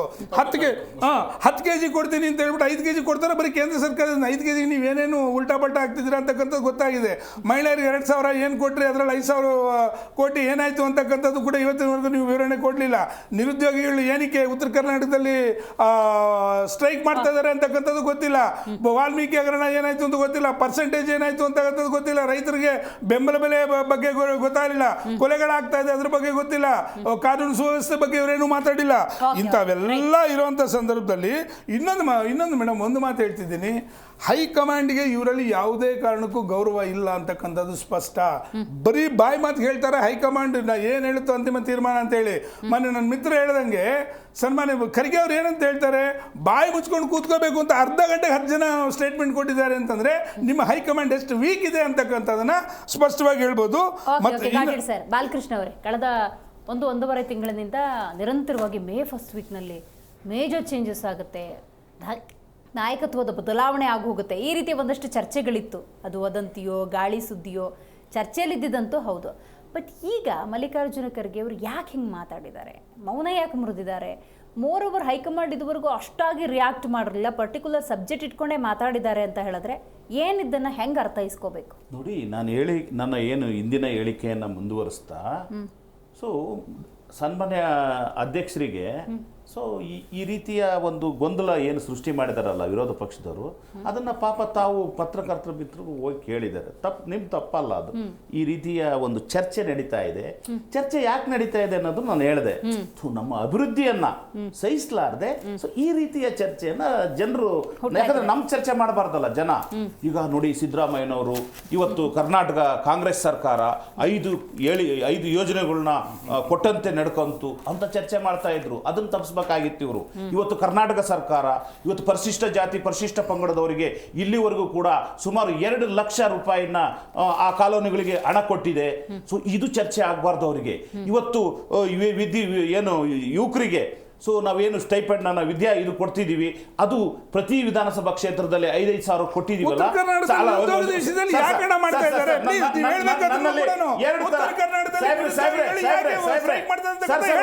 ನೀವು ಆಮೇಲೆ ಗೌರವ ಕೊಟ್ಟಿದ್ದೀನಿ, ಆಮೇಲೆ ಹೇಳಿ ನೀವು, ಆಮೇಲೆ ಅರ್ಧ ಗಂಟೆ ತಗೊಳ್ಳಿ. ನನಗೆ ಬರೀ 10 ನಿಮಿಷ ಸಾಕು. ನೋಡಿ, ಈ ಚರ್ಚೆ ಅವರಿಗೆ ಆಗದ್ ಬೇಕಿಲ್ಲ. ಇವತ್ತು ಪ್ರತಿ ಏನು ಮಹಿಳೆಯರಿಗೆ ಒಂದು ಮನೆಗೆ 2,000 ರೂಪಾಯಿ ಒಬ್ಬ ಮಹಿಳೆ ಯಜಮಾನಿಗೆ ಹೋಗ್ತದೆ. ಇವತ್ತು ಒಂದು ಇಂಪ್ಯಾಕ್ಟ್ ಅಂದರೆ ಮೈಸೂರಿನ ಒಂದು ಮನೆತನದಲ್ಲಿ ಅವ್ರು ಹೇಳಿಕೆ ಕೊಟ್ಟರು, ಪತ್ರಿಕಾದಲ್ಲೇ ಬಂತು. ಏನಂತ ಇದನ್ನು ಯಾಕೆ ಹೇಳ್ತೀನಿ ಅಂದರೆ ಸಿಂಬಾಲಿಕ್ ಆಗಿ ಅದೊಂದು ಇಂಪ್ಯಾಕ್ಟ್, ಒಂದು ಉದಾಹರಣೆ ನೋಡಿ, ಫಲಶ್ರುತಿ ಏನಂತ. ಇವತ್ತು ನನಗೆ ಆ ಹಣದಿಂದ ಇವತ್ತು ಏನು 2,000 ಕೊಡ್ತಿದ್ರಲ್ಲ ಸರ್ಕಾರ, ಕಾಂಗ್ರೆಸ್ ಸರ್ಕಾರ, ಸೊ ಈ ಕಾಂಗ್ರೆಸ್ ಸರ್ಕಾರ ಹಣದಿಂದ ನನ್ನ ಮಗಳು ಇಷ್ಟು ಮಾರ್ಕ್ಸ್ ತಗೊಂಡಿದ್ದಾಳೆ ಅಂದರು. ನಿಜಕ್ಕೂ ಕೂಡ ಅದು ಬಹಳ ಒಂದು ನಮ್ಮ ಸರ್ಕಾರಕ್ಕೆ ಹೆಮ್ಮೆಯ ಸಂಗತಿ, ವಿಷಯ ಸಣ್ಣದಾದರೂ ಕೂಡ. ಸೊ ಇವತ್ತು ಈ ರೀತಿಯ ಒಂದು ಯಶಸ್ವಿ ಸರ್ಕಾರ ನಡೆದು ಇವತ್ತು ರಾಷ್ಟ್ರೀಯ ಮಟ್ಟಕ್ಕೂ ಕೂಡ ತಮ್ಮದೇ ಆದಂತಹ ಛಾಪನ್ನು ಮೂಡಿಸ್ತಾ ಇರುವಂತಹ ಕಾಂಗ್ರೆಸ್ ಸರ್ಕಾರದ ಒಂದು ಏಳಿಗೆಯನ್ನು ಸಹಿಸದೆ ಅವರು ಇದನ್ನು ಹೇಳಿದರೆ ಹೊರತು ಯಾವುದೇ ಕಾರಣಕ್ಕೂ ಕೂಡ ನಮ್ಮಲ್ಲಿ ಆ ಜಗಳ ಇಲ್ಲ. ಒಂದು.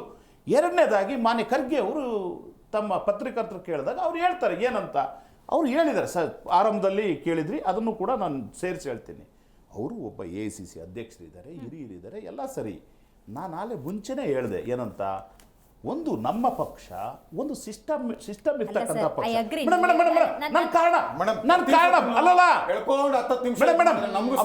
ಅವ್ರ ಕಾರಣ ಹೇಳ್ತೀನಿ. ತಾವೇನೆ AICC ಅಧ್ಯಕ್ಷರು ಅಂತ ತಿಳ್ಕೊಳ್ಳಿ.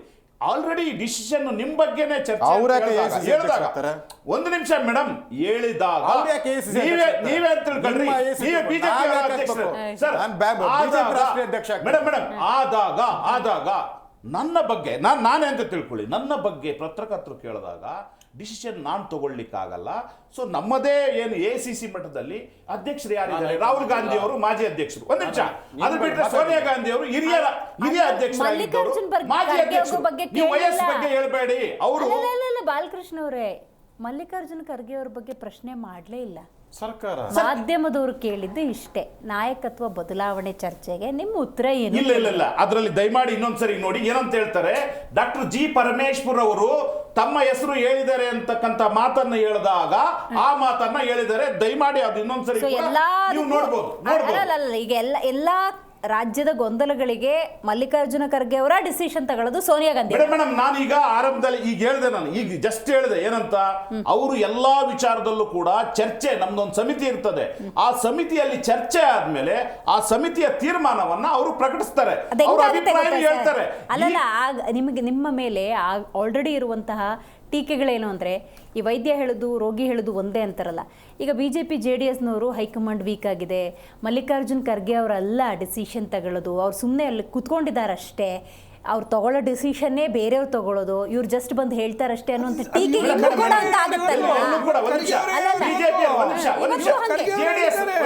ಇವತ್ತು ರಾಜ್ಯದಲ್ಲಿ ಏನ್ ಚರ್ಚೆ ಇದೆ, JDSನ ತೀರ್ಮಾನ ಯಾರು ತಗೊಳ್ತಾರೆ ಅಂತ ಇದೆ, HD ದೇವೇಗೌಡರು ಅಂತ ಇದೆ.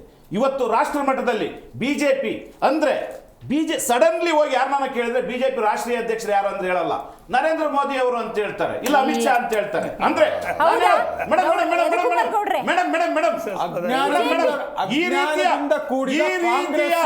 ಈ ರೀತಿಯ ಉದಾಹರಣೆ ಬಂದಾಗ ಬಿಜೆಪಿ ರಾಜ್ಯದ ಅಧ್ಯಕ್ಷರು ನಿತಿನ್ ನವೀನ್ ಅವರು, ನಾವು ಅಜ್ಞಾನದಿಂದ ಕೂಡಿದ ಕಾಂಗ್ರೆಸ್ ಅಧ್ಯಕ್ಷರಲ್ಲ, ನಾವು ಯುವಕರು. ನಿತಿನ್ ನವೀನ್ 45 ವರ್ಷ ಕೊಟ್ಟಿರುವಂತದ್ದು ಗೊತ್ತಿಲ್ಲ. ನಿಮಗೆ ಅಜ್ಞಾನ ಇದೆ ಅಂದ್ರೆ ನರೇಂದ್ರ ಮೋದಿ ಅಂತ ಒಂದೇ ವರ್ಡ್ ಹೇಳೋದು ನಿಮ್ಮ ಇಡೀ ಬಿಜೆಪಿ ಅಜ್ಞಾನದ ಪ್ರದರ್ಶನ ತುಂಬಾ ಚೆನ್ನಾಗಿದೆ. ರಾಜ್ಯಾಧ್ಯಕ್ಷರು ಯಾರು ಅಂತ ಗೊತ್ತಿದ್ಯಾ? ರಾಷ್ಟ್ರಾಧ್ಯಕ್ಷರು ಯಾರು ಅಂತ ಗೊತ್ತಿದ್ಯಾ? ಹೇಳ್ಬಿಡಿ ನೋಡೋಣ. ರಾಷ್ಟ್ರದಲ್ಲಿರುವಂತ ನಮ್ಮ ರಾಷ್ಟ್ರದಲ್ಲಿ ಯಾರ್ಯಾರು ಅಧ್ಯಕ್ಷರಿದ್ದಾರೆ ಎಲ್ಲರೂ ಹೇಳಬಲ್ಲೆ ಮೇಡಮ್ ಅದಲ್ಲಿ. ಆದ್ರೆ ಇವರ ಅಜ್ಞಾನದ ಪ್ರದರ್ಶನ ನಮ್ಮ ಪಕ್ಷದ ಬಗ್ಗೆ ಯಾಕೆ, ಅವ್ರ ಪಕ್ಷದ ಬಗ್ಗೆ ಕೇಳಿ. ನಿಮ್ಮ ಹೈಕಮಾಂಡ್ ಯಾರು? ಖರ್ಗೆ ಲೋ ಕಮಾಂಡ್, ಹೈಕಮಾಂಡ್ ಹೌದು. ಹೌದ್ರಿ, ನಮ್ಮ RSS ನಮ್ಗೆ ಕೊಡುತ್ತೆ, ದೃಷ್ಟಿಕೋನ ಕೊಡುತ್ತೆ. ದೇಶದ ಸ್ವತಂತ್ರ ಬಂದವ್ರಿಗೆ ನಾನೊಬ್ಬ RSS ಕಾರ್ಯಕರ್ತ, ನಾನೊಬ್ಬ RSS ಕಾರ್ಯಕರ್ತ, ಯಾರು ಇದು ಮಾಡಿದ್ರು, ನಾನೊಬ್ಬ ಹೆಮ್ಮೆಯ RSS ಕಾರ್ಯಕರ್ತ. ವಿರೋಧವಾಗಿರೋಂತರಿಗೆ ಇವ್ರು ಸಪೋರ್ಟ್, ಅವ್ರು ಹೇಳಿದ್ದು ಇವ್ರು ಕೇಳ್ತಾರೆ. ಹಂಗಾದ್ರೆ ಈಗ ಸಿದ್ದರಾಮಯ್ಯ ಬಣದ ಪ್ರಯತ್ನಕ್ಕೆ ಫಲ ಸಿಕ್ತು ಅಂತ ಅನ್ಕೋಬಹುದಾ ಮಲ್ಲಿಕಾರ್ಜುನ ಖರ್ಗೆ ಅವರ ಸ್ಟೇಟ್ಮೆಂಟ್ ಇಂದ? ನಾವು ಎರಡು ಬಣ ಅಂದ್ರೂ ಅವ್ರಿಗೆ ಏನೋ ಒಂಥರ ಆಗುತ್ತೆ, ಎರಡು ಗ್ಯಾಂಗ್ ಅಂದ್ರೂ ಏನೋ ಒಂಥರ ಆಗುತ್ತೆ. ಬ್ಲಾಕ್ ಮೇಲ್ ಮಾಡ್ತಾ ಇರೋದು ಮೇಡಮ್ ಒಬ್ಬೊಬ್ರನ್ನ, ಒಬ್ರು ಅಹಿಂದ ಅಸ್ತ್ರ ಇದ್ ಮಾಡ್ಕೊಂಡು ಬ್ಲಾಕ್ ಮೇಲ್ ಮಾಡ್ತಾ ಇರೋದು ಒಬ್ರನ್ನ, ಒಬ್ರು ದಲಿತ ಸಿಎಂ ಅಂತ ಇದ್ ಮಾಡ್ಕೊಳ್ಳೋದು ಒಬ್ರನ್ನ, ಇನ್ನೊಬ್ರು ತಾನೇ ಬಂದೆ ನಾನು ಕೂಲಿ ಕೊಡಿ ಅಂತ ಕೇಳೋದು ಒಬ್ರನ್ನ. ಈಗ ಎಲ್ಲ ಮಾಡಿದ್ದೀನಿ, ತ್ಯಾಗ ಮಾಡಿದ್ದೀನಿ ಅಂತ ಕೂಲಿ ಆಗ್ಬೇಕು ಅವ್ನಿಗೆ. ಸಂತೋಷ್ ಸರ್ ನೀವು ಮಾತಾಡ್ಬೇಕಾದ್ರೆ ಕೇಳಿದಂತದ್ದು ಕೂಲಿ ಕೊಡಿ ಅಂತ ಯಾಕೆ ಕೇಳುವಂತದ್ದು? ಕೆಲಸ ಮಾಡಿದ್ರೆ ಕೂಲಿ ಕೊಡ್ತಾರಪ್ಪ, ಕೆಲಸ ಮಾಡದೇ ಇದ್ರೆ ಕೊಡಲ್ಲ ಅಷ್ಟೇನೆ. ಅದಲ್ಲಿ ಅವರು ಯಾರು ಹೇಳ್ತಾ ಇದ್ದೀರಾ ಕೆಲಸ ಮಾಡಿಲ್ಲ ಅಂತ ಹೇಳಿ? ಎಂ ಬಿ ಪಾಟೀಲ್ ಹೇಳ್ತಾರೆ, ಅವರೊಬ್ಬರೇ ಮಾಡಿಲ್ಲ ಅಂತದಲ್ಲ, ಸಾಮೂಹಿಕವಾಗಿ ನಾನು ಕೆಲಸ ಮಾಡಿದ್ದೀನಿ, ಕಾರ್ಯಕರ್ತರು ಮಾಡಿದ್ದಾರೆ, ಆ ಭಾಗದ ನಾಯಕರು ಮಾಡಿದ್ದಾರೆ. ಸೊ ಸರ್ಕಾರ ಬರಬೇಕು ಅಂದ್ರೆ ಸಾಮೂಹಿಕವಾಗಿ ಬಂದಿದ್ದು ಯಾರು ಒಬ್ಬನಿಂದ ಬಂದಿದ್ದಲ್ಲ. ಇದು ನಾವ್ ಹೇಳಿದ್ದಲ್ಲ ಮೇಡಮ್, ಅದು ಇದು ನಾವ್ ಹೇಳಿದ್ದಲ್ಲ, ಒಪ್ಕೊಳ್ತೀವಲ್ಲ. ಅದಕ್ಕೆ ಆಯ್ತು. ಹಂಗಾರಿಗೆ ಒಬ್ರು ಕೂಲಿ ಕೇಳಬಾರ್ದು ಅಂತ ಇವ್ರಿಗೆ ಕೂಲಿ ಕೊಡೋ ಬದಲು ಮೊದಲು 2013ರಿಂದ 6 ವರ್ಷ ಅಧ್ಯಕ್ಷರಾಗಿದ್ದಲ್ಲ ಕಾಂಗ್ರೆಸ್ ಅಧ್ಯಕ್ಷರು, ಮೊದಲು ಅವ್ರ ಕೂಲಿ ತೀರಿಸಿ ಅಂತ ಹೇಳ್ತಾರೆ. ಇವ್ರ ಕೂಲಿ ಬದಲು ಮೊದಲು ಅವ್ರ ಕೂಲಿ ತೀರಿಸಿ ಅಂತ ಹೇಳ್ತಾರೆ. ಇವ್ರಿಗೆ ಯಾರು ಕೂಲಿ ತೀರಿಸಬೇಕಂತ ಗೊತ್ತಿಲ್ಲ, ತನ್ನ ಕೆಲಸ ಹೋಗುತ್ತೆ ಅನ್ಬಿಟ್ಟು ಕುಂತವ್ರದಲ್ಲಿ. ಇದ್ರಾದ್ರೂ ಮಾಧ್ಯಮ ಸೃಷ್ಟಿ ಏನು, ವಿರೋಧ ಪಕ್ಷ ಸೃಷ್ಟಿ ಏನು? ಇವ್ರು ಹೇಳಿದ ಮಾತುಗಳೇ ನಮ್ಮ ಹಿರಿಯರಾದಂತವ್ರು ಪತ್ರಿಕೆಯಲ್ಲಿ ಬಂದಿದ್ದನ್ನ ಉತ್ತರಿಸಿದ್ರು ಏನಂತ ಅಂದ್ಬಿಟ್ಟು. ಇದು ಸಿಂಪಲ್ ಮೇಡಮ್, ಇದು ಬ್ಲಾಕ್ ಮೇಲ್ ಟ್ಯಾಕ್ಟಿಕ್ಸ್. ಒತ್ತಿನಲ್ಲಿ ಇವ್ರಿಗೆ ಅಧಿಕಾರ ಕೊಟ್ಟಿದ್ದಾರೆ, ಅಧಿಕಾರ ಮಾಡೋ ಈಗ ಮೇಡಮ್ 3 ಸೂತ್ರ 3 ಜನ ಇದಾರೆ ಅಂತ ಹೇಳಿದ್ರು. 3 ಜನ 3 ವರ್ಷದಲ್ಲಿ ಒಂದು ಸೂತ್ರಕ್ಕೊಂದು ಉತ್ತರ ಕಂಡಿಡಿಯಕ್ಕಾಗಿಲ್ಲ. ಇನ್ಯಾವ ಸೂತ್ರ ಮೇಡಮ್ ಇವ್ರದ್ದು? ಇವಾಗ ಇವ್ರು ಕಂಡ್ಕೊಂಡಿರುವಂತದ್ದು ಗುಂಡಿಯಲ್ಲಿ ದುಡ್ಡು ಮಾಡುವ ಹೊಸ ಸೂತ್ರ, ಹೊಸ ಬಿಸ್ನೆಸ್ ಡಿ ಕೆ ಶಿವಕುಮಾರ್. ಹೌದು ಮೇಡಮ್, ಯಾಕಂದ್ರೆ ಬೆಳ್ಳಿಯ ಲೇಪನದಿಂದ ಗುಂಡಿಗಳು, ಒಂದು ಗುಂಡಿಗೆ 1 ಲಕ್ಷ. ಇವ್ರು ನಮ್ಮ ಏನಾಯ್ತು ಅದನ್ನ ಹೇಳಿ. 40% ಕೇಳಿಸ್ಕೋಬೇಕಾಗತ್ತೆ. ಕೊರೋನಾ ಕಾಲದಲ್ಲಿ ಇನ್ನ ಬೇಜಾರ್ ಏನಂತ ಮೇಡಮ್, ಒಂದು ಗುಂಡಿಗೆ ಒಂದು ಗುಂಡಿಗೆ 1 ಲಕ್ಷ. ಇದು ಯಾವ ಮೂಲ ಸೌಕರ್ಯದ ಅಭಿವೃದ್ಧಿ ಮೇಡಮ್ ಇದರಲ್ಲಿ? ನೀವು ಹಂಗಂದ್ರೆ ಜಮೀರ್ ಪ್ರತಿನಿಧಿಸುವ ಚಾಮರಾಜಪೇಟೆಯ ಗುಂಡಿಗಳಿಗೆ 1 ಲಕ್ಷ, ಶಿವಾಜಿನಗರ ರಿಜ್ವಾನ್ಸ್ ಇದು ಮಾಡುವಂತ ಗುಂಡಿಗಳಿಗೆ 60 ಸಾವಿರ, ಇನ್ಯಾವುದೋ ಇದಕ್ಕೆ 49,000.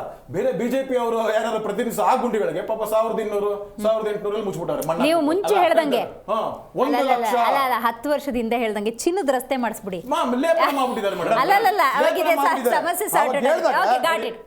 ಮೇಡಮ್ ಇವ್ರದೇ ಆದಂತ ಸತೀಶ್ ಜಾರಕಿಹೊಳಿ ಅವರು ಇನ್ನೊಂದು ಬ್ಲಾಕ್ ಮೇಲ್ ಟ್ಯಾಕ್ಟಿಕ್ಸ್ ಅವ್ರ ಹೈಕಮಾಂಡ್ ಕೊಟ್ಟಿದ್ದಾರೆ.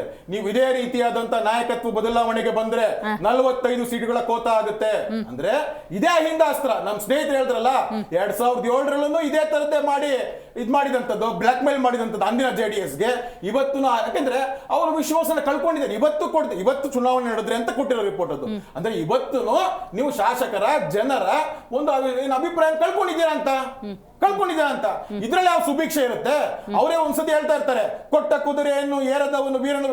ಅದು ಡಿ ಕೆ ಶಿವಕುಮಾರ್ ಅವರಿಗೇನೆ ತುಂಬಾ ಚೆನ್ನಾಗಿ ಕ್ಲೀನ್ ಆಗಿ ಅನ್ವಯಿಸುತ್ತೆ ಅನ್ನೋದು ಅದು ಸ್ಪಷ್ಟವಾಗಿದೆ. ಓಕೆ, ಅವ್ರೇನೋ ಒಂದು ಪಾಯಿಂಟ್ ಬರ್ತೀನಿ ಸರ್, ಹೇಳಿ. ನೋಡಿ, ಈಗೇನು ಬಿಜೆಪಿ ವಕ್ತಾರರು ಹೇಳಿದ್ರು, ಸೊ ಅವರು ಕೂಡ ಹೇಳಿದ್ರು, JDSನವರು ಹೇಳಿದ್ರು ಭ್ರಷ್ಟಾಚಾರ ಅಂತ ಹೇಳಿದ್ರು.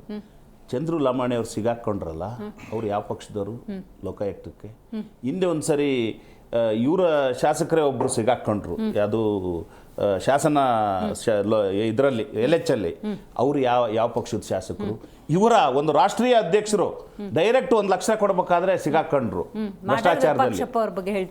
ಅಲ್ಲ ಇವರು ಯಾವುದು ಬಂಗಾರು ಲಕ್ಷ್ಮಣ್ ಅವರು ರಾಷ್ಟ್ರೀಯ ಅಧ್ಯಕ್ಷರು, ಅವರೇ 1 ಲಕ್ಷಕ್ಕೆ ಸಿಗಾಕೊಂಡ್ರು. ಅದು ಏನು ಭ್ರಷ್ಟಾಚಾರ ಅಲ್ವಾ? ಇವತ್ತು ಕೊರೋನಾ ಇಡೀ ರಾಷ್ಟ್ರದಲ್ಲೇ ಜನ ಸಾಯ್ತಾ ಇದ್ರು, ಅಂತ ಸಂದರ್ಭದಲ್ಲಿ ಕೊರೋನಾದಲ್ಲೇ ಭ್ರಷ್ಟಾಚಾರ ಮಾಡಕ್ ಹೊರಟ್ರು. ಇವತ್ತು ಏನು ಅನೇಕ ಇವರು ಸರ್ಕಾರದ 2023ಕ್ಕಿಂತ ಮುಂಚೆ ಅನೇಕ ನಿಗಮಗಳಲ್ಲಿ ಭ್ರಷ್ಟಾಚಾರ ಮಾಡಿದ್ರು. ಇವತ್ತು PSI ಹಗರಣದಲ್ಲಿ ಭ್ರಷ್ಟಾಚಾರ ಮಾಡಿದ್ರು, ನೇಮಕಾತಿಗಳಲ್ಲಿ ಭ್ರಷ್ಟಾಚಾರ ಮಾಡಿದ್ರು. ಇವತ್ತು 40% ಹಗರಣ ಅಂತೇಳಿ ಇಡೀ ರಾಜ್ಯದ ಜನ ಚರ್ಚೆ ಮಾಡಿದ್ರು, ಸಾಲದಿಕ್ಕೆ ನಮಗೆ ಆಶೀರ್ವಾದ ಮಾಡಿದ್ರು. ಆ ಭ್ರಷ್ಟಾಚಾರದ ನಾವು ಜನಗಳ ಹತ್ರ ತಗೊಂಡು ಹೋದ್ವಿ. ನೋಡಪ್ಪ, ನಾವು ಇವತ್ತೇನು ಭ್ರಷ್ಟಾಚಾರ ಅಂತಾರಂತ ಅಲ್ಲ ರೀ, ನಾವು ಕಾಂಗ್ರೆಸ್ ಭ್ರಷ್ಟಾಚಾರವನ್ನು ನಿಯಂತ್ರಣ ಮಾಡ್ಬೇಕಂತಾನೆ ನಾವು PC ಆಕ್ಟನ್ನು ಜಾರಿಗೆ ತಂದ ಕಾಂಗ್ರೆಸ್ಸಲ್ಲಿ, ಭ್ರಷ್ಟಾಚಾರದ ಮೂಲ ಅಸ್ತ್ರವಾದಂತಹ RTI ಕಾಯ್ದೆಯನ್ನು ಜಾರಿಗೆ ತಂದ ಕಾಂಗ್ರೆಸ್ಸಲ್ಲಿ ಇವರು ಕಾಂಗ್ರೆಸ್ ಮೇಲೆ ಭ್ರಷ್ಟಾಚಾರ ಅಂತಾರೆ. ಅಂದ್ರೆ ಇವ್ರು ಹೇಳ್ತಕ್ಕಂಥದ್ದು ಭೂತದ ಬಾಯಲ್ಲಿ ಭಗವದ್ ಭಗವದ್ಗೀತೆಯನ್ನು ಪ್ರಕಟಿಸ್ತಾರೆ ಇವತ್ತು ಹೇಳಿದ್ರು. ಒಂದು ಎರಡನೇದಾಗಿ ಇನ್ನೂ ಕೆಲವು ಗುಂಡಿದೊಂದು ಹೇಳ್ಬಿಡ್ತೀನಿ. ಗುಂಡಿ ವಿಚಾರಕ್ಕೆ ಬಂದರು ಮೇಡಮ್. ಗುಂಡಿ ವಿಚಾರ ಮೇಡಮ್, ಗುಂಡಿದ್ರಲ್ಲಿ ಇವ್ರಿಗೆ ಎಷ್ಟು ಇದಿದ್ದಾರೆ ಅಂದರೆ ಟೆಕ್ನಿಕಲ್ ಎಲ್ಲ ಅನ್ಸೈಂಟಿಫಿಕ್ ಇದ್ದಾರೆ ಅಂದರೆ, ಒಂದೊಂದು ಗುಂಡಿ ಅಂದರೆ ನ್ಯಾಚುರಲ್ ಆಗಿ ಮೇಡಮ್ ಅವರೇ ಒಂದು 2 ಅಡಿ ಇರ್ತದೆ, ಅವಾಗ ಒಂದು 20,000 30,000 ಮಾಡ್ತಾರೆ. ಅಂದರೆ ಕ್ಯಾಲ್ಕುಲೇಷನ್ ಆಗ್ತಾರೆ ಅಲ್ಲಿ. ಜಲ್ಲಿ ಎಷ್ಟಿರಬೇಕು, ಸಿಮೆಂಟ್ ಎಷ್ಟಿರಬೇಕು, ರಾ ಮೆಟೀರಿಯಲ್ ಎಷ್ಟಿರಬೇಕು ಅದ್ರದ್ದು.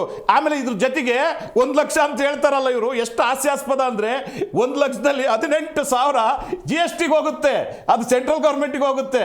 ಹಾಗಾದ್ರೆ ಅದು ಭ್ರಷ್ಟಾಚಾರದ ದುಡ್ಡು ಹೋಗುತ್ತಾ? ಅಲ್ಲಿಗೆ ಒಂದು 18,000 ಕಡಿಮೆ ಆಯಿತು.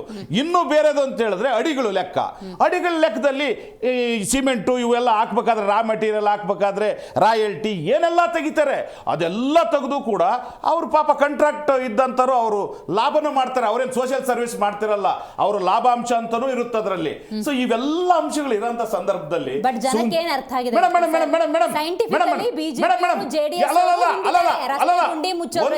ನೀವೆಷ್ಟು ಸೈಂಟಿಫಿಕಲಿ ಗುಂಡಿ ಇರುತ್ತೆ, ರಾತ್ರಿಯಾಗಿ ಬೆಳಗಾಗೋದ್ರೊಳಗೆ ಮುಚ್ಚಿಬಿಟ್ಟಿರ್ತೀರಿ. ಸಣ್ಣ ಮಳೆಗೆ ಕಿತ್ತು ಹೋಗೋ ನೀವು ಸೈಂಟಿಫಿಕ್ ಆಗಿ ಹೇಳ್ತೀನಿ ಮೇಡಮ್.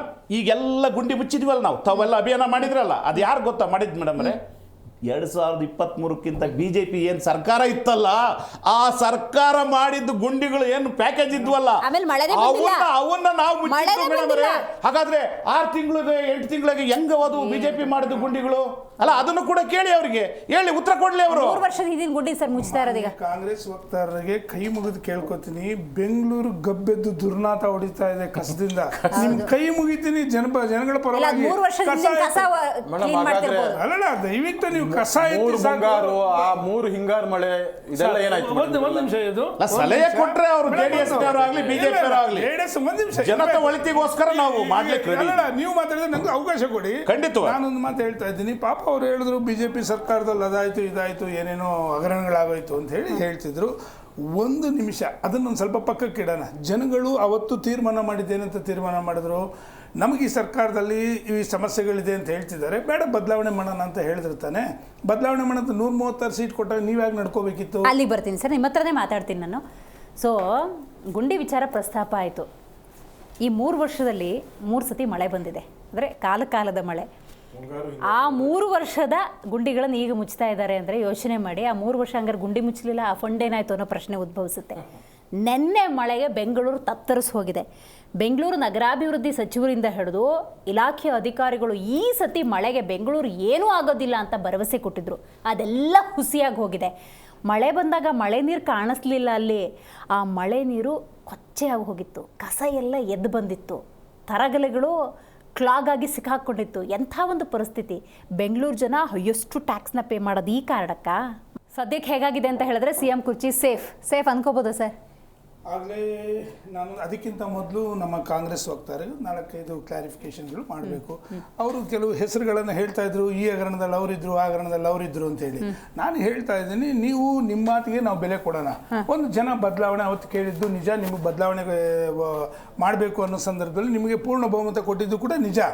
ಹಾಗಾದ್ರೆ ವಾಲ್ಮೀಕಿ ಹಗರಣದಲ್ಲಿ ನಿಮ್ಮ ಮಾನ್ಯ ಮುಖ್ಯಮಂತ್ರಿಗಳು ಸದನದಲ್ಲಿ ಬಹಿರಂಗವಾಗಿ ಒಪ್ಕೋತಾರೆ 96 ಕೋಟಿ ಅದು ಹಗರಣ, 90 ಕೋಟಿ ಅಂತಕ್ಕಂಥದ್ದು ಇದು ಹಗರಣ ಅಲ್ವಾ?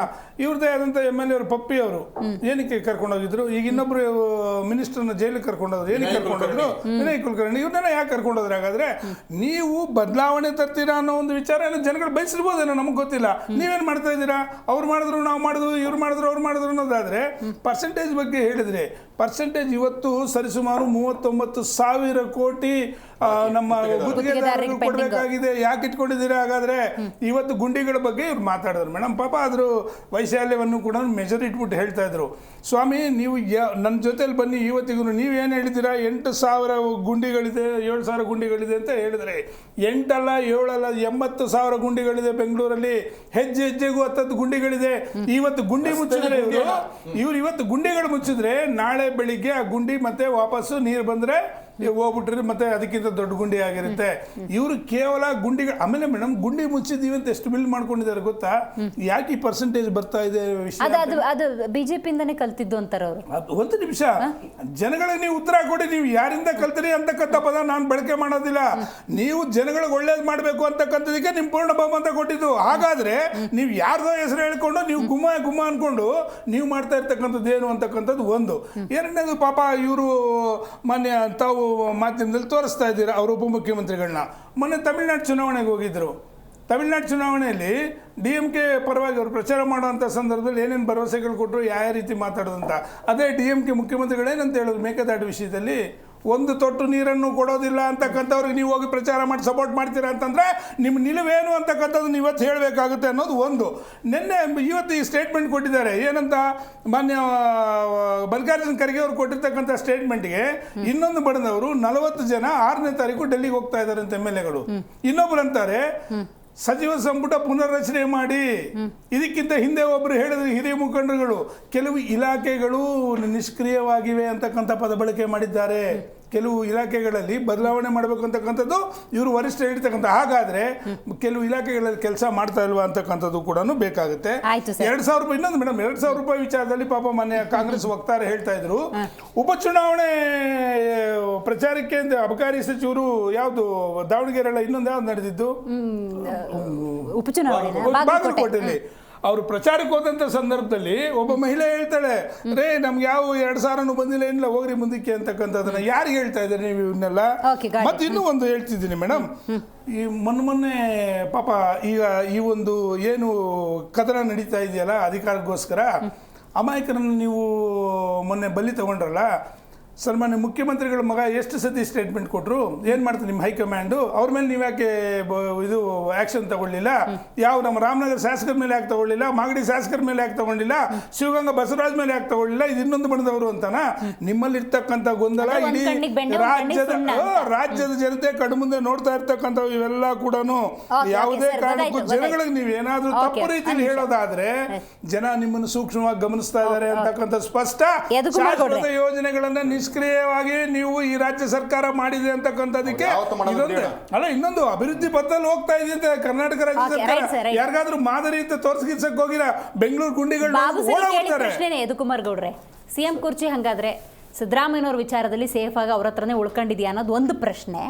ಅದಕ್ಕೆ ನೀವು ರಾಜಕೀಯವಾಗಿ ಉತ್ತರ ಕೊಡಿ. ಒಂದು 2 ನಿಮಿಷ ಪಕ್ಷಾತೀತವಾಗಿ ಯೋಚನೆ ಮಾಡೋಣ. ಅಂದರೆ ಒಬ್ಬ ಮನುಷ್ಯರಾಗಿ ನಾವು ಯೋಚನೆ ಮಾಡೋಣ. ಕೇಳಿದ್ರು, ಬೇಡಿದ್ರು, ಕಾಯವಾಚ ಮನಸ್ಸ ಒಬ್ಬ ವ್ಯಕ್ತಿ ಆ ಪಕ್ಷದಲ್ಲಿ ಎಷ್ಟು ನಿಷ್ಠೆಯಿಂದ ಇರಬೇಕು ಅದೆಲ್ಲವನ್ನ ಮಾಡಿದ್ರು. ಆದರೂ ಕೂಡ ಹೈಕಮಾಂಡ್ ಒಂದು ಕೃಪೆಯನ್ನು ತೋರಿಸ್ಲಿಲ್ಲ ಅಂದರೆ ಆ ವ್ಯಕ್ತಿ ಮನಸ್ಥಿತಿ ಏನಾಗಬೇಡ? ಅಂದರೆ ಆ ವ್ಯಕ್ತಿ ಜನಾನುರಾಗಿ ಅಲ್ಲ, ಸಂಪತ್ತಿನ ಮೇಲೆ ಬಿದ್ದಿರೋವಂಥದ್ದು ಅಂತಲೇ ತೋರಿಸುವಂಥದ್ದು ಮೇಡಮ್. ಜನನಾಯಕರಿಗೂ ಸಂಪತ್ತಿನ ನಾಯಕರಿಗೂ ಡಿಫರೆನ್ಸ್ ಇದೆ. ಹಂಗೆ ಹೈಕಮಾಂಡ್ ಯೋಚನೆ ಮಾಡಿದೆ ಅಂತ ಆಡಳಿತಕ್ಕೆ ಸ್ಪಂದಿಸುವಂತದ್ದಲ್ಲ.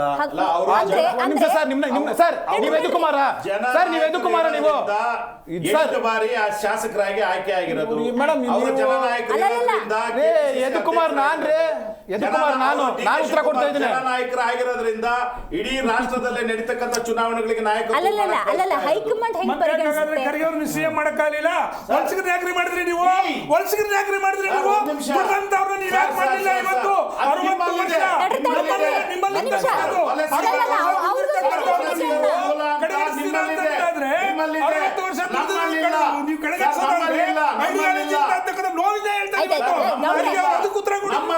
ನಮ್ಮಲ್ಲಿ ಯಾರು ಕಾಂಗ್ರೆಸ್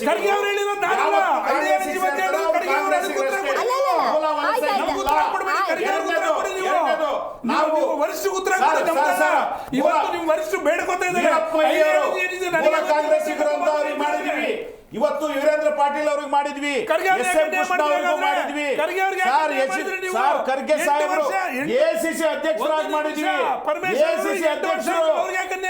ಇತಿಹಾಸದಲ್ಲಿ ನಿಮ್ಮ ಪಕ್ಷದಲ್ಲಿ ಯಾರನ್ನ ದೇವೇಗೌಡರು ಬಿಟ್ಟರೆ ರಾಷ್ಟ್ರೀಯ ಅಧ್ಯಕ್ಷರು ಬೇರೆ ಮಾಡಿದ್ರ ನೀವು? ನಿಮಿಷ ಅಥವಾ ಕುಮಾರ್ ನೀವು ರಾಜ್ಯಾಧ್ಯಕ್ಷರು ಮಾಡಿದ್ರ ನೀವು? ರಾಷ್ಟ್ರೀಯ ಅಧ್ಯಕ್ಷರು ದೇವೇಗೌಡರು, ಎಷ್ಟು ಸ್ಪಷ್ಟವಾಗಿ ಯದುಕುಮಾರ್ ಗೌಡ್ರ ಆಗಿ ಹೇಳಿದ್ರು. Sorry, sorry. ಕರ್ನಾಟಕ ಅಲ್ಲ, ಒಂದ್ ನಿಮಿಷ ಹೇಳಿ, ಅವ್ರು ಹೇಳಿ. ಕರ್ನಾಟಕದ ಒಬ್ಬ ಧೀಮಂತ ವ್ಯಕ್ತಿ ಮಲ್ಲಿಕಾರ್ಜುನ ಖರ್ಗೆ ಅವರನ್ನ ಸೋಲಿನ ಸರ್ದಾರ ಮಾಡೋದಕ್ಕೆ ಅಲ್ಲಿ ಕೂರಿಸಿದ್ದಾರೆ AICC ಅಧ್ಯಕ್ಷರಾಗಿ ಅಂತ ಮಾಡಿದ್ರಲ್ಲ. ನೋಡಿ ಅಲ್ಲ ಅದಕ್ಕೆ ಆಮೇಲೆ ಉತ್ತರ ಕೊಡಿ. ಯದುಕುಮಾರ್ ಗೌಡ್ರೆ ಟೈಮ್ ಇದೆ, ಒಂದ್ ನಿಮಿಷ. ಯದುಕುಮಾರ್ ಗೌಡ್ರೆ, ಹೈಕಮಾಂಡ್ ಹಂಗಾರೆ ಹಂಗೆ ಪರಿಗಣಿಸತ್ತಾ, ಹಂಗೆ ಯೋಚನೆ ಮಾಡತ್ತಾ DK ಶಿವಕುಮಾರ್ ಅವ್ರ ವಿಚಾರದಲ್ಲಿ? ಮೇಡಮ್, ಈಗ ಯಾಕೆ ಒಬ್ಬ ವ್ಯಕ್ತಿ, ಈಗ ನೀನು ಸರಿಯಾದ ಕೆಲಸ ಮಾಡಿದ್ರೆ ಅದೆಲ್ಲ ಮಾಡಿದ್ರೆ ಏನು ಕೇಳುವಂತ ಅವಶ್ಯಕತೆನೇ ಇರ್ಲಿಲ್ಲ, ತಾನಾಗ್ ತಾನು ಬರ್ತಾ ಇದ್ದಂಥದ್ದು. ಆದ್ರೆ ಇಷ್ಟೆಲ್ಲ ಪರಿತಾಪ ಬಳಸಬೇಕು ಅಂತಂದ್ರೆ ನಿಮ್ಮಲ್ಲೇನೋ ಇದಿದೆಯಲ್ಲ, ಕೊರತೆ ಇದೆಯಲ್ಲ, ಆ ಕೊರತೆ ಜನ ತೋರಿಸಿದಾರೆ ನಿಮ್ಗೆ ಅದರಲ್ಲಿ.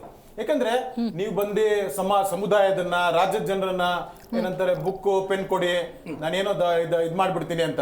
ಅವ್ರು ಬುಕ್ಕುನು ಕೊಟ್ರು, ಪೆನ್ನು ಕೊಟ್ರು, ಆದ್ರೆ ನೀವು ಅದನ್ನ ಬುಕ್ಕು ಪೆನ್ನ ಬೇರೆಯವ್ರು ಕೊಟ್ಬಿಟ್ಟು ನನಗ್ ಕೊಡ್ರಿ ಇವಾಗ ಅಂತಂದ್ರೆ ಇನ್ನೇನ್ ಹೇಳಕ್ಕಾಗತ್ತೆ? ನಾ ಹೇಳೋದೇನು ಅಂತಂದ್ರೆ, ನಿಮ್ಗೆ ಕೊಟ್ಟ ಮೇಡಮ್, ಇವಾಗ ಇವರಿಗೆ ದೊಡ್ಡ ಅಧಿಕಾರ ಬೇಕು ಅಂತ ಹೇಳ್ತಾರಲ್ಲ ಇವರು, ಯಾರು ನೀವ್ ಹೇಳ್ತಾ ಇರುವಂತ ವ್ಯಕ್ತಿ, ಈಗ ಲಾಸ್ಟ್ 3 ವರ್ಷದಿಂದ what is his performance madam? ನೀವು ಎಲ್ಲಾರ ಒಂದು ಇದನ್ನ ಮಾನದಂಡ ಇದನ್ನ BDA ಮಿನಿಸ್ಟರ್ ಆಗಿ ಮತ್ತೆ ಬೃಹತ್ ನೀರಾವರಿ ಸಚಿವರಾಗಿ what is his performance, what is it takes? Tungabhadra ನದಿ ಇದಕ್ಕೆ 36 ಕ್ರೆಸ್ಟ್ ಗೇಟ್ಗೆ 2 ವರ್ಷ ತಗೊಂತು. 2024 ಸೆಪ್ಟೆಂಬರ್ ಅಕ್ಟೋಬರ್ನಲ್ಲಿ 19ನೇ ಕ್ರೆಸ್ಟ್ ಗೇಟ್ ಹೋಗಿದ್ದಕ್ಕೆ ಮೊನ್ನೆ ಸರಿ ಮಾಡಿದಂಥದ್ದು. 2 ವರ್ಷ 80 TMC ನೀರು, 2 ವರ್ಷ 80 TMC ನೀರು ಅಂದ್ರೆ ರೈತರ ಬಾಳೇನಾಯ್ತು ಮೇಡಮ್? ಅಂದ್ರೆ what is your performance? Show your performance. ಬರೀ ನಾನು ತಗೊಂಡ್ಬಂದೆ 136 ಅದೆಲ್ಲರೂ ಸಾಮೂಹಿಕವಾಗಿ ಮಾಡಿದಂತ ಅವ್ರ ಪಕ್ಷದ ನಾಯಕರು ಹೇಳಿದ್ರು. On the ministry what is your performance? Your performance is 0. ನೀನ್ ಬ್ರ್ಯಾಂಡ್ ಬೆಂಗಳೂರು ಅಂತ ಹೇಳಿದಂತ ಲೂಟಿ ಮಾಡ್ತಾ ಇದ್ದನ್ನ ಅದಕ್ಕೆ ಸಾಕ್ಷಿ ನೆನ್ನೆ ಮಳೆ, ಒಂದೇ ಮಳೆ. ಹೋದ ವರ್ಷ ಹೇಳಿದಕ್ಕೂ ಮೇಡಮ್, ಈಗ ಯಾಕೆ ಇನ್ನೊಂದು ಮೇನ್ ಪಾಯಿಂಟ್ ಅಂದ್ರೆ, ಇದೇ ನಾಳೆಗೆ ಮೇಡಮ್, ನಾಳೆ ನಾಡಿದ್ದು ಒಂದು ಫೋಟೋ ಸೆಷನ್, ಒಂದು ಫೋಟೋ ಡ್ರಿಲ್, ಇದೇ DK ಶಿವಕುಮಾರ್ ಬೆಂಗಳೂರು ಸುತ್ತಬಿಟ್ಟು ಅಧಿಕಾರಿಗಳ ಬೈಯೋದು ಇದ್ ಮಾಡೋದು ಇದಾಗುತ್ತೆ. ಇದಕ್ಕೂ ನಾವು ಬರ್ತೀವಿ, ಇದಕ್ಕೂ ತಾವು ಪ್ರಶ್ನೆ ಕೇಳ್ತೀವಿ. ಇದು ನಾಳೆ ಆಗೋದು, ಇವತ್ತೇ ಹೇಳ್ತಾ ಇದ್ದೀನಿ. ಅದು ಬಂದು ಇವತ್ತು ಆಗ್ತಾ ಇರ್ತದೆ, ಅದು ರಿಹರ್ಸಲ್ಗಳಾಗುತ್ತೆ. ಸಿಟಿ ರೌಂಡ್ಸ್ ಲೂಟಿ ಬೆಂಗಳೂರಿನ brand Bengaluru ambassador city rounds ಯಾವ ಗುಂಡಿಗಳಿಂದ ರಾಜಕಾಲುವೆ ಪಕ್ಕದಲ್ಲಿ ನೀರು ಹೊರಗೆ ಬರ್ದಿರೋಂಗೆ ಅದೇನೋ ಮಾಡಿದ್ದಾರೆ. ಯಾವುದೇ ಅಂಡರ್ ಪಾಸ್ಗಳಲ್ಲಿ ನೀರು ನಿಂತ್ಕೊಳ್ಳೋದಿಲ್ಲ, ರಸ್ತೆಗಳಲ್ಲಿ ನೀರು ನಿಂತ್ಕೊಳ್ಳೋದಿಲ್ಲ, ಅಷ್ಟು ಅಚ್ಚುಕಟ್ಟಾಗಿ ಲೇಪನದ ಗುಂಡಿಗಳು ಹೇಗೆ ಸಮೃದ್ಧವಾಗಿದೆ, ಹಳ್ಳಗಳಿಂದ ಎಲ್ಲಾ ಕಡೆ ವೈಟ್ ಟ್ಯಾಪಿಂಗ್ ಆಗಿದೆ. ಒಂದ್ ಪಕ್ಷ ಅಲ್ಲಿ ವೈಟ್ ಟ್ಯಾಪಿಂಗ್ ರಸ್ತೆಯಲ್ಲಿ ನೀರು ನಿಂತ್ಕೊಳ್ಳೋದಿರೋ ಹಂಗೆ ಪಕ್ಕಕ್ಕಲ್ಲಿ ಗ್ರೌಂಡ್ ಲೆವೆಲ್ ಅಲ್ಲಿ ಏನೋ ವ್ಯವಸ್ಥೆ ಮಾಡಿದ್ದಾರೆ. ಗುಂಡಿ ಯಾವುದು, ರಸ್ತೆ ಯಾವುದು, ಕಾಲುವೆ ಯಾವುದು ಅಂತ ಜನ ತನ್ನ ಜೀವನ ಭಯ ಇಟ್ಕೊಂಡು ನಿನ್ನೆ ಸಾವಿರಾರು ಜನ ನಾವು ನೋಡಿದ್ವಿ ಮೇಡಮ್. ಅದಲ್ಲಿ ಆ ತರ ಭಯದಿಂದ ಓಡಾಡ್ತಾ ಇದ್ದಾರೆ. ಯಾವ ರೀತಿ ಇದು ಸೃಷ್ಟಿಸಕ ನೀವು ಮಾಡಿದಂತದ್ದು on the ministry, you are a failed minister. ಇದಕ್ಕಿಂತ ದೊಡ್ಡ ಜವಾಬ್ದಾರಿ. ಹಾಗಾದ್ರೆ ಸಿದ್ದರಾಮಯ್ಯನವ್ರ ಕುರ್ಚಿ ಸೇಫಾ? ನೋಡಿ ಮೇಡಮ್, ಸಿದ್ದರಾಮಯ್ಯನವ್ರ ಮೇಲೆ ಇರುವಂತ ಕೃಪೆ ಹೈಕಮಾಂಡ್ಗೆ DK ಶಿವಕುಮಾರ್ ಅವ್ರ ಮೇಲೆ ಯಾಕಿಲ್ಲ? ಡೆಮೋಕ್ರಸಿನಲ್ಲಿ ಯಾವುದು ಏನು ಪೋಸ್ಟ್ಗಳು ಇರ್ತದಲ್ಲ, ಮುಖ್ಯಮಂತ್ರಿ ಆಗಲಿ, ಮಂತ್ರಿಗಳಾಗಲಿ, ಕುರ್ಚಿ ಆಗಲಿ, ಯಾವುದು ಯಾರಿಗೂ ಸೇಫ್ ಅಲ್ಲ. ಏನಂತ ಹೇಳಿದ್ರೆ, ಒಂದ್ ನಿಮಿಷ, ಸೇಫ್ ಅಂದ್ರೆ ಹಂಗಲ್ಲ ಮೇಡಮ್. ನಾನು ಹೇಳ್ತಾ ಇರೋದು, ಯಾವಾಗ್ಲೂ ಅಲ್ಲೇ ಕೂರಕ್ಕೆ ಅವ್ರಿಗೆ ಗೊತ್ತಿಲ್ಲ ಮೇಡಮ್. ಸರ್, ಡೆಮೋಕ್ರಸಿನಲ್ಲಿ ನಂಬಿಕೆ ಇರೋರು ಯಾವಾಗ ಬೇಕಾದ್ರು, ನಾಳೆ ಇವತ್ತು ಹೈಕಮಾಂಡ್ ತೀರ್ಮಾನ ಮಾಡಿದ್ರೆ ನಾಳೆ ಚೇಂಜ್ ಆಗುತ್ತೆ. ನಾಳೆ DK ಶಿವಕುಮಾರ್ ಆಗಲ್ಲ ಅಂತ ನೀವೇ ಕೇಳ್ತೀವಿ. ಒಂದು ಏನ್ ಬೇಕಾದ್ರೂ ಮೇಡಮ್, ಇಲಾಖೆಯ ಜವಾಬ್ದಾರಿ ತಗೊಂಡಾಗ ಏನ್ ಪರ್ಫಾರ್ಮ್ ಮಾಡಿದ್ದಾರೆ, ಏನ್ ಅಭಿವೃದ್ಧಿ ಮಾಡಿದ್ದಾರೆ ಅನ್ನೋದು ಮ್ಯಾಟರ್ ಆಗಲ್ಲ. High command decision. ಒಂದ್ ನಿಮಿಷ, ಇಲ್ಲ ಎನಿ ಟೈಮ್ ಏನ್ ಡಿಸಿಷನ್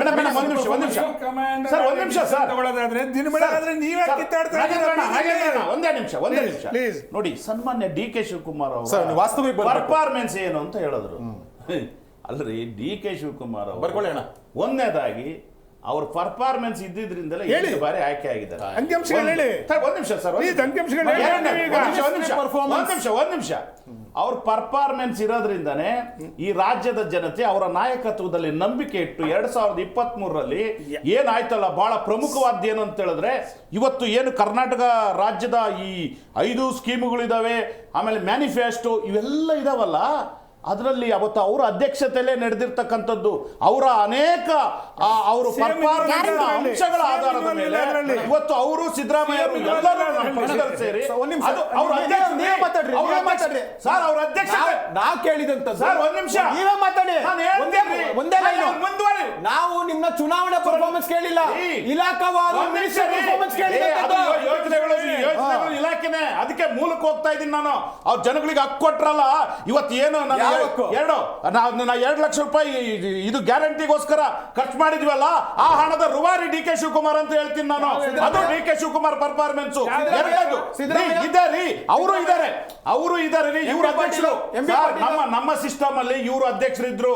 ಅವರ ಒಂದು ಏನು ಇಲಾಖೆ ಪರ್ಫಾರ್ಮೆನ್ಸ್ ಏನು? ಒಂದು ನಿಮಿಷ ತಡೀರಿ, ಪರ್ಫಾರ್ಮೆನ್ಸ್ ಹೇಳಿ, ಹೇಳವರಿಗೆ ನೋಡಿ. ಮೇಡಮ್, ಇವತ್ತು ಅನೇಕ ಬೃಹತ್ ನೀರಾವರಿ ಪರ್ಫಾರ್ಮೆನ್ಸ್ ಏನು? ಇವತ್ತು ನೋಡಿ, ಬೃಹತ್ ನೀರಾವರಿ ಪರ್ಫಾರ್ಮೆನ್ಸ್ ಏನು? ಬೆಂಗಳೂರು ನಗರಕ್ಕೆ ಸಂಬಂಧಪಟ್ಟಂತೆ ಬರೇ ಇವ್ರು ಬಿಜೆಪಿ ಸರ್ಕಾರ ಇದ್ದಾಗ 3,000 ಕೋಟಿ ರೂಪಾಯಿ ಆನ್ಯಲ್ ಗ್ರಾಂಟ್ ಕೊಡ್ತಾ ಇದ್ರು. ಡಿ ಕೆ ಶಿವಕುಮಾರ್ ಅವರ ಪರಿಶ್ರಮದಿಂದ 7,000 ಕೋಟಿ ರೂಪಾಯಿಯನ್ನ ಎಲ್ಲ ಕೊಚ್ಕೊಳ್ಳೋಯ್ತ್ರಿ. ಆನ್ಯಲ್ ಗ್ರಾಂಟ್ ಮೊನ್ನೆ ತಾನೇ ವೈಟ್ ಟ್ಯಾಪಿಂಗಿಗೋಸ್ಕರ 3,000 ಕೋಟಿ ರೂಪಾಯಿಯನ್ನ ಡಿ ಕೆ ಶಿವಕುಮಾರ್ ಕೊಡಿಸಿದ್ದಾರೆ. ಇವತ್ತು ಡಿ ಕೆ ಶಿವಕುಮಾರ್ ಅವರು ಇಡೀ ಬೆಂಗಳೂರಿನ ವ್ಯಾಪ್ತಿನಲ್ಲಿ ಸಂಚರಿಸಿ ಜನರ ಅಭಿಪ್ರಾಯಗಳು ಪಡೆದು ಮೂಲೆಗೂ ಸುತ್ತಿದ್ದಾರೆ. ಇವತ್ತು ಒಂದು ನಿಮಿಷ ಮೇಡಮ್, ಈ ರಸ್ತೆಗಳು ಎಲ್ಲವನ್ನು ಕೂಡ ಕಾಮಗಾರಿಗಳನ್ನ ಎಲ್ಲೆಲ್ಲಿ ಯಾವ್ಯಾವ ಅವಶ್ಯಕತೆ ಐತೆ ಅದನ್ನೆಲ್ಲದಕ್ಕೂ ಕೂಡ ಏನೇನೆಲ್ಲ ಬೇಕು ಮೂಲಭೂತ ಸೌಕರ್ಯ ಅದಕ್ಕೆಲ್ಲ ಕೊಡಿಸಿದ್ದಾರೆ. ಇವತ್ತು ಅಷ್ಟೇ ಅಲ್ಲ, ಈ ನಗರದಲ್ಲಿ ಇರ್ತಕ್ಕಂಥ ಸ್ಲಮ್ಗಳ ಬಗ್ಗೆ ಕೂಡ ವಿಶೇಷ ಕಾಳಜಿ. ಇವರು ಬರೇ ರೋಡ್ ನೋಡ್ತಕ್ಕಂಥದ್ದಲ್ಲ, SC ST ಕಾಲೋನಿಗಳಿಗೆ ಇವತ್ತು ಕೆಪಿಸಿಸಿ ಅಧ್ಯಕ್ಷರು, ಇವತ್ತು ಹೇಳ್ತಾ ಇದ್ದಾರೆ ರಾಜ್ಯದ ಉಪಮುಖ್ಯಮಂತ್ರಿ. ಹೌದು ಮೇಡಮ್, ಇವೆಲ್ಲ ಅವ್ರು ಮಾಡಿರ್ತಕ್ಕಂಥ ಸಾಧನೆಗಳು. ಸರ್, ಅವ್ರಿಗೆ ಪೋರ್ಟ್ಫೋಲಿಯೋ ಇದೆ, ಜನಕ್ಕಿಲ್ಲ ಸರ್. ಜನ ಬೆಳಗ್ಗೆ 8 ಗಂಟೆಯಿಂದ ಸಚಿವರು ಕೂಡ ಅವರು ಹೌದು 10 ಗಂಟೆ ಓಡಾಟ ನಡೆಸ್ತಾರೆ. ಆ ಟೈಮಲ್ಲಿ ಸರಿಯಾಗಿರ್ಬೇಕು ರಸ್ತೆಗಳು. ಟ್ಯಾಪಿಂಗ್ ಬಗ್ಗೆ, ಬೆಂಗಳೂರಿನ ಅಭಿವೃದ್ಧಿ ಬಗ್ಗೆ ಹೇಳಿದ್ರಲ್ಲ ಮಿತ್ರರು, ಅದಕ್ಕೋಸ್ಕರ ಹೇಳ್ತಕ್ಕಂಥದ್ದು. ಇವತ್ತು ಇವರು ಸರ್ಕಾರ ಇದ್ದಂತ ಸಂದರ್ಭದಲ್ಲಿ ಮುಚ್ಚದೆ ಇರ್ತಕ್ಕಂಥ ಗುಂಡಿಗಳನ್ನ ನಾವು ಬಂದು ಮುಚ್ಚಿದೀವಿ. ಆದ್ರೆ ಇವರು ಏನು ಈ ಗುಂಡಿ ಅಂತಕ್ಕಂಥದ್ದನ್ನ ತೆಗೆದ್ರಲ್ಲ 2023 ಒಳಗಡೆ, ಭ್ರಷ್ಟಾಚಾರದ ಗುಂಡಿ, ಭ್ರಷ್ಟಾಚಾರದ ಗುಂಡಿ, ಬೆಂಗಳೂರಿನ ಗುಂಡಿ, ಇವೆಲ್ಲಾನು ಕೂಡ ನಾವು ಮಾತಾಡೋಣ ಸರ್, ಸೈಂಟಿಫಿಕ್ ಆಗಿ ಮಾತಾಡೋಣ. ಪ್ರತಿ ವರ್ಷ ಮಳೆ ಬರುತ್ತೆ ಸರ್. ಮಳೆ ಜೂನಲ್ಲಿ ಸ್ಟಾರ್ಟ್ ಆಗುತ್ತೆ ಅಂದ್ರೆ ನಮಗೆ ಅರಿವಿರುತ್ತೆ, ಜನವರಿಲೇ ಅಲರ್ಟ್ ಆಗಬೇಕು. ಬಿಸಿಲಿರುತ್ತೆ, ಆ ಟೈಮಲ್ಲಿ ಏನೇನು ಕ್ಲಾಕ್ಸ್ ಇರುತ್ತೆ, ಏನೇನು ಕರೆಕ್ಟ್ ಮಾಡ್ಕೋಬೇಕು ಅದನ್ನೆಲ್ಲ ಮೂಲಭೂತವಾಗಿ ಸಿದ್ಧಪಡಿಸ್ಕೋಬೇಕು. ಅಲ್ಲಿ ಫೇಲ್ ಆಗಿದ್ದೀರಾ, ಎಕ್ಸೆಪ್ಟ್ ಮಾಡ್ಕೊಳ್ಳಿ. ಒಂದು ಮಲೆಗೆ ತತ್ತರಿಸಿ ಹೋಗಿದೆ. ಇಂಥ ಸಂದರ್ಭದಲ್ಲಿ ನೆಕ್ಸ್ಟ್ ಹಿಂಗೆ ಆಗಬಾರ್ದು ಅನ್ನೋ ನಿಟ್ಟಿನಲ್ಲಿ ಬೆಂಗಳೂರು ನಗರಾಭಿವೃದ್ಧಿ ಸಚಿವರು ಏನು ಮಾಡ್ತಾರೆ ಅಂತ ಯೋಚನೆ ಮಾಡಬೇಕು. ಸರ್, ನಮ್ಮ ಕಣ್ಣೆದುರುಗಡೆ ಸಾಕ್ಷಿ ಇದೆ ಸರ್. ನೀವು ಮಾಡಿದರೆ ಅಂದ್ರೆ ಅದು ಹೆಂಗೆ ಆಕ್ಸೆಪ್ಟ್ ಮಾಡೋಕ್ಕಾಗತ್ತೆ? ಮೇಡಮ್, ಒಂದು ಮಾತು ಸ್ಪಷ್ಟವಾಗಿ ಹೇಳ್ತಾ ಇದ್ದೀನಿ. ಈ ವರ್ಷ 38 ಕೋಟಿ ಗುಂಡಿ ಮುಚ್ಚಕ್ಕೆ ಕೊಟ್ಟಿರ್ತಕ್ಕಂಥ ಹಣ, 38 ಕೋಟಿ.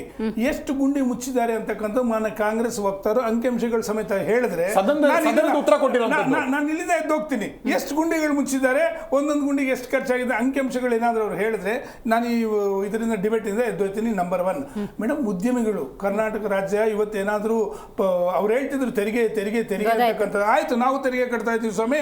ಬೆಂಗಳೂರು ಕುಡಿಯೋ ನೀರಿಲ್ಲ ರೀ. ಬೆಂಗಳೂರಲ್ಲಿ ಕಸ ಹೋಗಿ ನೋಡಿ, ಉದ್ಯಮಿಗಳು ಹೇಳ್ತಿದ್ದಾರೆ ದಯವಿಟ್ಟು ಕಸವನ್ನಿತ್ತಿ ಸ್ವಾಮಿ, ಬೇರೆ ವಿದೇಶಿಗರು ಬಂದ್ರೆ ಮಾನ ಮರ್ಯಾದೆ ಹೋಗುತ್ತೆ ಅಂತಕ್ಕಂಥದ್ದನ್ನ ಉದ್ಯಮಿಗಳು ಎಷ್ಟೆಷ್ಟು ನಮ್ಮ ಕರ್ನಾಟಕದಿಂದ ಆಚೆಗೆ ಹೋದ್ವಿ ಅಂತಕ್ಕಂಥದ್ದು ಒಂದು. ಮೇಡಮ್, ಇವತ್ತಿನ ಟಾಪಿಕ್ ಪ್ರಕಾರ ನೀವು ಅದೇ ಪ್ರಶ್ನೆ ಕೇಳ್ಬಿಡ್ತೀನಿ, ನೀವು ಹೇಳಿ. ಡಿ ಕೆ ಶಿವಕುಮಾರ್ ಅವರ ಕನಸಾಗೆ ಉಳಿಯುತ್ತಾ? ಅದಕ್ಕೆ ನಾನು ಏನಂತ ಹೇಳ್ತಾ ಇದ್ದೀನಿ ಅಂತಂದರೆ, ಸನ್ಮಾನ್ಯ ಖರ್ಗೆ ಸಾಹೇಬರು ಒಂದು ಸ್ಟೇಟ್ಮೆಂಟನ್ನು ಕೊಟ್ಟಿದ್ದಾರೆ. ಏನಂತ ಸ್ಟೇಟ್ಮೆಂಟ್ ಕೊಟ್ಟಿದ್ದಾರೆ ಅಂತಂದರೆ, ಸಿದ್ದರಾಮಯ್ಯನವರು CM ಆಗಿರುವಾಗ ಯಾಕೆ ಬದಲಾವಣೆ ಮಾಡಬೇಕು CMನ? ಈಗ ಹೇಳಿರ್ತಕ್ಕಂಥದ್ದು 5 ನಿಮಿಷದ ಮುಂಚೆ ಅವ್ರು ಹೇಳಿದ್ದಾರೆ, ಸಿದ್ದರಾಮಯ್ಯನವರು ನಮ್ಮಲ್ಲಿ CM ಮುಖ್ಯಮಂತ್ರಿಗಳಾಗಿದ್ದಾರೆ ಸರ್. CM ಬದಲಾವಣೆ ಅಂತಂದರೆ ಸಿದ್ದರಾಮಯ್ಯ CM ಇದ್ದಾರಲ್ಲ, ಯಾಕೆ ಬದಲಾವಣೆ ಮಾಡಬೇಕು ಅಂತ ಸಂದರ್ಭ ಬಂದರೆ ನೋಡೋಣ ಅಂತಕ್ಕಂಥ ಮಾತು. ಅಂದರೆ ಈ ಸಂದರ್ಭ ಇಲ್ಲ ಅಂತಂದರೆ ಅಲ್ಲಿರ್ತಕ್ಕಂಥ CM ಬಗ್ಗೆ ನೀವು ಹೇಗಾದರೂ ಮಾಡಿ ತೆಗೆದು ನಮಗೆ ಕೊಡಿ ಅಂತಕ್ಕಂಥದ್ದು ನಿಮ್ಮ ಅಭಿಪ್ರಾಯ. ನಂಬರ್ 1. ನಂಬರ್ 2, ಅವ್ರು ಹೇಳ್ತಾರೆ ಯಾಕೆ ನೀವು ಕೂಡ ಇವತ್ತಿನವರೆಗೂ ಇಷ್ಟು ದಿನ ಆಗಿದೆ ದಲಿತ CM ಬಗ್ಗೆ ಮಾತಾಡ್ತಿದ್ದಾರಲ್ಲ ಅಂತಂದರೆ ಐಡಿಯಾಲಜಿ ಬಗ್ಗೆ ಅಂತಕ್ಕಂಥ ಮಾತನ್ನು ಹೇಳಿದ್ದಾರೆ. ಮಾನ್ಯ ಕಾಂಗ್ರೆಸ್ ವಕ್ತಾರ ಹೇಳ್ಬೇಕು, ಇನ್ನೊಂದ್ಸತಿ ಮಾತಾಡೋಣ ಸರ್, ಪ್ರಸ್ತಾಪ ಒಂದು. ಎರಡನೇದು ಮಾನ್ಯ ಅವರು ಆಗಲೇ ನನ್ನ ಮಿತ್ರ ಒಂದು ಮಾತನ್ನು ಹೇಳ್ತಿದ್ರು, ಅವ್ರು ಯಾವ ರೀತಿ ಅವರ ಹಾವಭಾವಗಳು ಇರುತ್ತೆ ಅಂತಕ್ಕಂಥದ್ದು. ಆದರೆ ಕೇವಲ ಕುರ್ಚಿಗೋಸ್ಕರ ಅವ್ರು ಯಾವ ಮಟ್ಟಕ್ಕಾಗೋದ್ರು ಅಂತ ಬೇಡ್ಕೊಳ್ಳೋ ಪರಿಸ್ಥಿತಿಗೂ ಬಂದ್ಬಿಟ್ರು. ಆಯ್ತು, ದೇವರಿದ್ದಾನೆ, ಅವ್ರು ಏನೇನೋ ಮಾತಾಡ್ಬಿಟ್ರು. ಕೊನೆಗೆ ಇವತ್ತು ಹೇಳ್ತಿದ್ರೆ ಹತಾಶರಾಗಿ, ನೋಡೋಣ ಸಮಯ ಸಂದರ್ಭ ಬಂದಾಗ ಏನ್ ತೀರ್ಮಾನ ತಗೊಂತಾರೆ ನಾವು ಭದ್ರಾಗಿ. ಅವ್ರು ಯಾವತ್ತೂ ಕುರ್ಚಿ ಆಸೆಗಿಲ್ರಿ. ಅವ್ರು ಏನ್ ಪಕ್ಷ ಜವಾಬ್ದಾರಿ ಕೊಡ್ತದೆ ಅದನ್ನ ಮಾಡ್ತಾರೆ. ಕುರ್ಚಿ ಬೇಕಂತ ಯಾವತ್ತೂ ಹೈಕಮಾಂಡ್ ಏನ್ ಹೇಳ್ತದೆ? ನಮ್ಮ ಶಾಸಕರನ್ನ ರಕ್ಷಣೆ ಮಾಡಿ ಅಂತ ಅಂದ್ರು. ಯಾವ್ದು ಅಹಮದ್ ಪಾಟೀಲ್ ಅವರು ಎಲೆಕ್ಷನ್ ನಿಂತಾಗ ಅವಾಗ ಮೀಟಿಂಗಲ್ಲಿ ಪಕ್ಷದ ಶಿಸ್ತನ್ನು ಕಾಪಾಡಿದ್ರು. ಅವತ್ತು ಅವ್ರು ಏನಾದ್ರು ಬಿಜೆಪಿ ಅವರ ಬ್ಲಾಕ್ ಮೇಲಿಂಗ್ ಬಲಿಯಾಗಿದ್ರೆ ಅವ್ರು ಸೋನಿಯಾ ಗಾಂಧಿ ಅವರು ಆದೇಶ ಅದು ಡಿ ಕೆ ಶಿವಕುಮಾರ್. ಇವತ್ತು ನಿಮ್ಮ ಎಚ್ ಡಿ ಕುಮಾರಸ್ವಾಮಿ ಅವರು ಮುಖ್ಯಮಂತ್ರಿ ಏನು ಆಪರೇಷನ್ ನಡೀತಲ್ಲ ಕಮಲ ಎಲ್ಲಿ ಬಾಂಬೆನಲ್ಲಿ ಮಳೆ ಬರ್ತಾ ಇದೆ ರೀ. ಮಳೆಯಲ್ಲಿ ನಿಂತ್ಕೊಂಡು ನಿಮ್ಮ ಎಚ್ ಡಿ ಕುಮಾರಸ್ವಾಮಿನ ರಕ್ಷಣೆ ಮಾಡೋಕ್ಕೋಸ್ಕರ ಮಳೆಯಲ್ಲಿ ನಿಂತ್ಕೊಂಡು ಹೋರಾಟ ಮಾಡಿದ್ರು ಪಕ್ಷದ ಹೈಕಮಾಂಡ್ ಅಂತ. ಅದು ಡಿ ಕೆ ಶಿವಕುಮಾರ್. ಇವತ್ತು ಡಿ ಕೆ ಶಿವಕುಮಾರ್ ಅವರು ಇರೋದ್ರಿಂದಲೇ ಕಾಂಗ್ರೆಸ್ ರಾಜ್ಯದಲ್ಲಿ ಇಷ್ಟು ಭದ್ರವಾಗಿದೆ. ಇವತ್ತು ಡಿ ಕೆ ಶಿವಕುಮಾರ್ ಅವರ ನಾಯಕತ್ವದಲ್ಲಿ ನಮ್ಮ ಕಾರ್ಯಕರ್ತರು ಇದ್ದಾರೆ. ಡಿ ಕೆ ಶಿವಕುಮಾರ್ ಯಾವ ಕಾರಣಕ್ಕೂ ಬರೀ ಅಧಿಕಾರಕ್ಕೆ ಹೇಳ್ಬೇಡಿ. ನಗರಾಭಿವೃದ್ಧಿ ಅಧಿಕಾರಕ್ಕೋಸ್ಕರ ಪಕ್ಷಕ್ಕೋಸ್ಕರ ಇರ್ತಕ್ಕಂಥವ್ರು ಪ್ರಯತ್ನ ಕೈ ಕೊಟ್ರು. ಅದೇನದು ಪ್ರಯತ್ನ ಕೈ ಕೊಟ್ರು, ಪ್ರಾರ್ಥನೆ ಕೈ ಹಿಡಿಯುತ್ತೆ ಅಂತ ಹೇಳಿದ್ದು ನಾಗೇಂದ್ರ ಬಾಬು ಅವರ, ಯದುಕುಮಾರ್ ಗೌಡ್ರ, ಡಿ ಕೆ ಶಿವಕುಮಾರ್ ಅವರು. ಏನ್ ನೀವು ಇಲ್ಲ ಅಂತ ಹೇಳ್ಬಿಡ್ತಾರಲ್ಲ